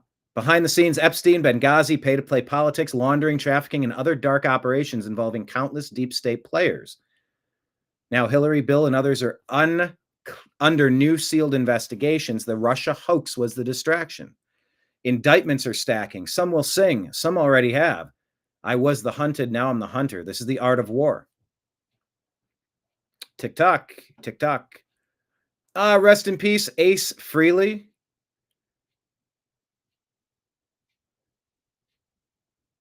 I've got Ace Frehley. I've got Peter Chris. Waiting there for me. Yes, I do. Yes, I do. That's a Weezer song about Ace Frehley. Ace Frehley passed away. Damon Parker said, I've been a card-carrying member of the KISS Army since I was 12 years old. The music world just lost a huge talent. Rest in peace, Ace Frehley. KISS says, we are devastated by the passing of Ace Frehley. He was an essential and irreplaceable rock soldier during some of the most formative foundational chapters of the band and its history. He is and always will be a part of the KISS legacy. Our thoughts are with Jeanette, Monique, and all those who loved him, including our fans around the world. Rest in peace. Byron Donalds is going to tell you why Obamacare is a mirage and why the Democrats trying to lie about it to shut down the government is a bunch of BS. We have to acknowledge the reality that Obamacare has led us to this position that we're in right now. Even when you go back to when it was originally passed, we were promised that premiums were going to go down. That never happened. Premiums have risen substantially since it was passed, and that's even before you get to the deductibles. The deductibles now under Obamacare are so high, people really don't even think that they're able to hit those deductibles. So it's really become a mirage. When you bring the tax credits in, What the Democrats did when they had full control back in 2021 is they put these tax credits in because of COVID-19, because people weren't working. But then what also occurred is the cost structure around Obamacare became that much more expensive. If the Democrats were so concerned about insurance premiums, they could have made them permanent back in 2021. They chose not to. Should they now chose make for them them to permanent, expire Congressman? at this point in time. Should they now make them permanent, let me be clear. They chose for them to expire today to wield them as a political weapon. Now let's talk to the shutdown. To the but shutdown, before we do, we're not going to Congressman, negotiate anything around insurance premiums during a shutdown. We're not going to do that. I don't want to cut you off, but I do want to ask the question again. Should they make it permanent now, these extensions? Because as I mentioned, the amount of money that people are talking about and what could increase, and I take your larger point, the expense that people are feeling around premiums broadly. But if the alternative is no insurance, no health care, and perhaps urgent care or the emergency room and beyond, should these be made permanent? Are you supportive of that? No, these premium tax credits, the extended ones around Obamacare, should not be made permanent. And let me also be clear about this. Obamacare was created around premium subsidies at the beginning. So what was done during COVID under the Biden administration was an expansion of the existing premium tax credits that were already built into the original law. So you have to look at it this way. There were tax credits already, and then what they did under Biden is they expanded them and built them even higher to hide the true cost. I don't think that the American people should bear that burden today, but we have to repeal and replace this program. It has never worked. We have to. It has never worked. I lost my doctor, I lost my plan, and my premiums doubled. Screw them. Report here that Hamas tried to force Israeli hostages to convert to Islam. Hamas offered starving hostages more food if they converted to Islam, and they refused, according to statements by families of some of the 20 living hostages who were returned, says Joel Pollack, who I think Joel's in the intro to my show, to the TNAM Daily Show. He's with Breitbart. They try to convert relatives in captivity in the heroic efforts of the starving hostages to resist. Hostages were made to listen to Muslim religious messages via a radio. They managed to turn to their advantage by playing with the radio's wires. They were able to tune into Israeli army radio, where Ohana heard his father being interviewed. He said to himself, "My father is alive, he's waiting for me," and it gave him new life, the rabbi showed. Washington Times reports Hamas delivers remains of Israeli hostages slain in the Gaza attack and says that it has no others.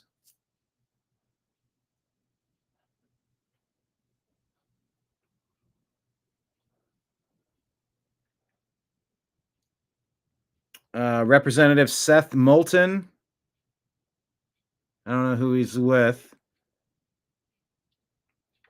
for Massachusetts, is returning AIPAC donations and refusing to accept any donations or support them.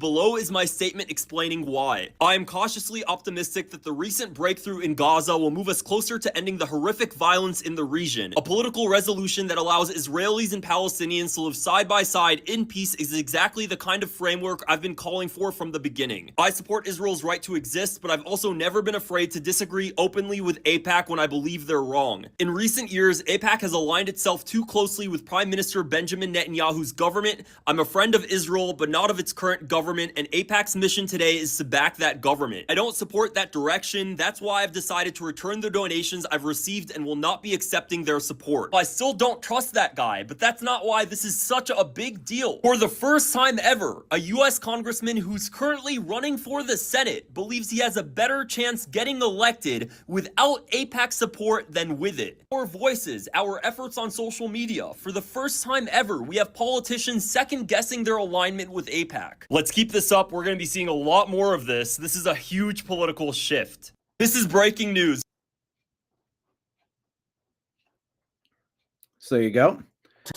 This is Brian Williams discussing the modern Democrat Party. I shared this with somebody who's interested in a career in politics, and I'm like, I just don't think you can be anywhere near the Democrat Party. And Brian Williams kind of lays it out too. I think it's insulting when members of the working class which the Democratic Party has lost entirely in our lifetimes. Yep. To insist the economy is doing great. A 12-pack of Bounty is $40. Rich folks don't feel that. Poor folks already switched to Sparkle during the COVID, during the lockdown. And I think telling them that the NASDAQ is gangbusters is further insulting. It's insulting. I think the biggest unforced error of the Biden administration by far was the border. To tell people it's not a problem is insulting. For the working class to see incoming migrants getting welcome bags, debit cards, and motel rooms is probably insulting as well. So there's a... That's what they told me in the Bronx. They said, I can't take $100 to the bodega and get one bag of groceries, but they're giving somebody 5-star hotel rooms and magic debit cards that never run out of money. Are you kidding me? Illegal aliens that don't belong here, don't speak the language, and they're out committing crimes. They hit my neighbor in the head with a metal pipe on the subway. And we're struggling out here, and they're replacing us with these people with unlimited funds. They were furious. 86% Black and Dominican in the Bronx. They hated what the Democrats were doing to replace them in this country and to allow the criminality, and that somebody was giving them financial assistance and none for them. They hated it. Nothing middle class about the Democrats anymore. Asked to see incoming migrants getting welcome bags, debit cards, and motel rooms is probably insulting as well. Mm-hmm. So there's a lot of work to do. You know, it was when they handed out camo hats that said Harris Walls, and the Democrats they were kind of charmed by that. Their party has gone quinoa, and the rest of America's eating at Cracker Barrel. And so it was kind of an ironic use of something millions of Americans put on their heads to start their day every day. So there you have it. Things have changed. Virginia Attorney General Jason Miyares just delivers the dagger to Jay Jones' entire political career. Take a listen. We got like a month for these very important midterm elections. Wherever you live, we need to make sure the right people are getting in these offices. Of Virginia. And let's be clear. There is a reason why the Fraternal Order Police, the PBA, and every single major law enforcement association in the state of Virginia has not just endorsed me, Jay. They've said you need to drop out. And I find it a little bit stunning that today you say one of the pillars of your public safety platform is protecting children. Were you protecting Jennifer's children when you said you wanted to see them die in their mother's arms? How can anybody who's ever worked in any of the crimes against children, all of the areas of federal and state local law department, how can they ever take you seriously, be the top prosecutor, knowing that you view that children should die to advance a political agenda? It's unconscionable, and if you were truly sorry, you would not be running for this office because you disqualified yourself of Virginia. And let's be clear, there is a reason why the Fraternal Order... There you go. You've disqualified yourself. Florida Judge Mayville Ruiz hits the brakes on Trump's presidential library, saying Miami-Dade College cannot transfer a 2.6-acre swath of land to the state for Trump's presidential library, has questionable past on the bench. Ruiz ruled this week that no transfer can take place of the land until the court issues a final verdict in a lawsuit alleging the school violated Florida law when its trustees voted to donate the property with giving enough notice, which is a joke, says Futurist. Mayville has been reprimanded by the Florida Supreme Court in the past for tipping the scales by sending a letter that supported an organization seeking a major state child welfare contract. Only a few days ago, a story hit about another court case, Jungle Justice in Miami. Analysts expose a kangaroo courtroom under Judge Mayville Ruiz, where legal analysts warn that Mayville faces a credibility crisis over due process violations and judicial misconduct in a case. She runs for re-election for the 11th Circuit Court in 2027. Let's make sure she isn't voted back in. Jeanine Pirro talks about the problem with sex offenders. Let's clean all this up, please. Living near schools. Now, that is not an issue that is being investigated in the district. You know why? Because unlike 30 states and the rest of America, we don't let them do that.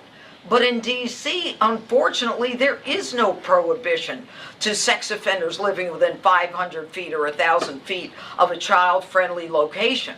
That is just an add-on that I put in there to show that this is a vulnerability that's allowed in the district that in most states is not allowed. Living near schools. Now, that is not an issue that is being investigated in the...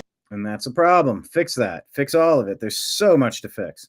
University of Oklahoma is refusing to launch an investigation into 2 students who were recorded stealing Turning Point USA signs on campus and threatening the TPUSA representative. But please don't destroy our signs. We paid good money for these signs. I don't know why you feel the need to destroy our property. Look, they're all crumpled up. I'm staring at them. I don't know. Looks like you still need them. Pretty legible.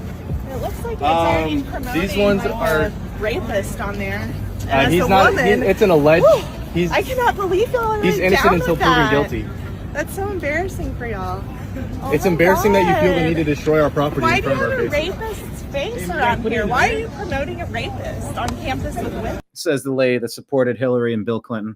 Why are you restricting our freedom of speech by destroying our signs that are advertising for our events? Oh, no, it's free for people to go. Violence. This isn't violence. That's fucked up. If anything, you're being violent towards us by destroying our property. We're gonna talk about the students you're randomly harassing on your... I didn't It didn't seem like shit. Chief had You're anything. promoting a rapist. You're fucking white supremacists. Dude, these people are so broken. Lord, touch the hearts of these broken humans who have been brainwashed, manipulated, and abused by the deep state Democrats. They're programmed. They just they vomit out buzzwords and talking. What did I do to you? We all know y'all are the Nazis, okay? We're Nazis. This is sad. You gotta feel pity on this person. Yes. How are we Nazis? Please explain to me how we're Nazis. That's a great interaction. That's very mature of you Sad to that y'all destroy things. promote rapists on a campus with women. Wow. Stephen Miller says that Big Balls Edward could have died easily, and Democrat judges are legalizing violent, deadly assault. Kendra Briggs didn't sentence these people to prison like they should have been. Simple probation. She said, I'm just going to rehabilitate and not punish. Here's lawfare. The Clinton-appointed Judge Susan Ilston unilaterally decided Trump doesn't have the right to lay off federal workers during the shutdown. She ordered everyone be rehired. She made a similar ruling against Trump on May 22. On June 13, she blocked the State Department from making layoffs. Susan is single-handedly keeping almost 10,000 federal workers employed. It's good to be king. Who appointed this person a king? They don't have the jurisdiction for this.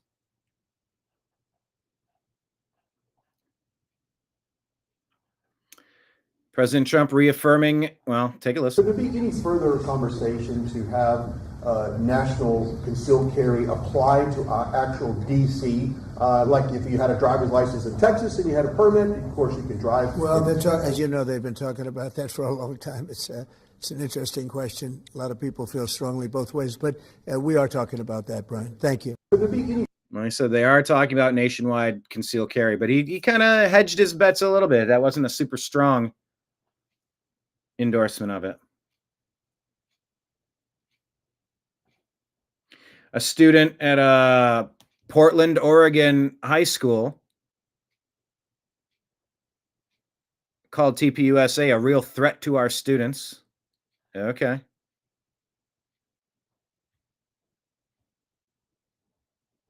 And I think I covered this story yesterday. So I think that's all I had for you today. Thank you, everybody, for being here. I hope you have a great weekend. Do you have anything great planned?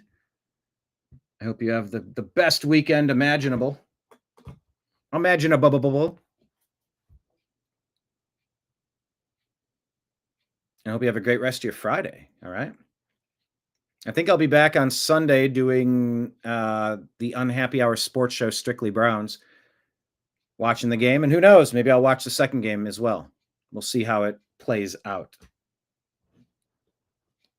But that is the extent of what I wanted to bring to you today. Please hit like, please hit subscribe, please share the show. Once again, final call, tip jar is out. We're on Patreon, and you can subscribe on YouTube as a member. Super Chats, Rumble Rants, all of it is appreciated. Venmo, Cash App, PayPal, all of that scrolling at the bottom of the screen, the ways to find us. And finally, just a reminder on our YouTube channel, please consider watching some extra content on our YouTube channel. 384 hours away from unlocking monetized advertisements onto our channel again. That's cost us many thousands of dollars over the years that could have went toward the offset of the expenditures to keep up with all of the fees associated with running our business. So, yep, that's a little thing that people can do, is just watch extra content on the New American Media YouTube channel to help us unlock that feature. And then hopefully it'll unlock some of the restrictions on our account that have been reducing the reach of our content. Our content, feels like you're yelling in a forest. You're throwing content down a deep, dark hole, and you're saying, well, are you even letting people see the content that we're putting out there? Maybe so, maybe not, but we're going to keep pushing forward with it. So, yep, yard work and cleanup. There's a lot of that going on for sure. In fact, that's something I might be doing in the very near future, but we shall see. Everybody, thank you so much for being here. Until next time, I appreciate you. I love you. Have a great weekend, and we'll talk to you soon. Take care. Peace.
Your guide to the truth, thenewamericanmedia.com.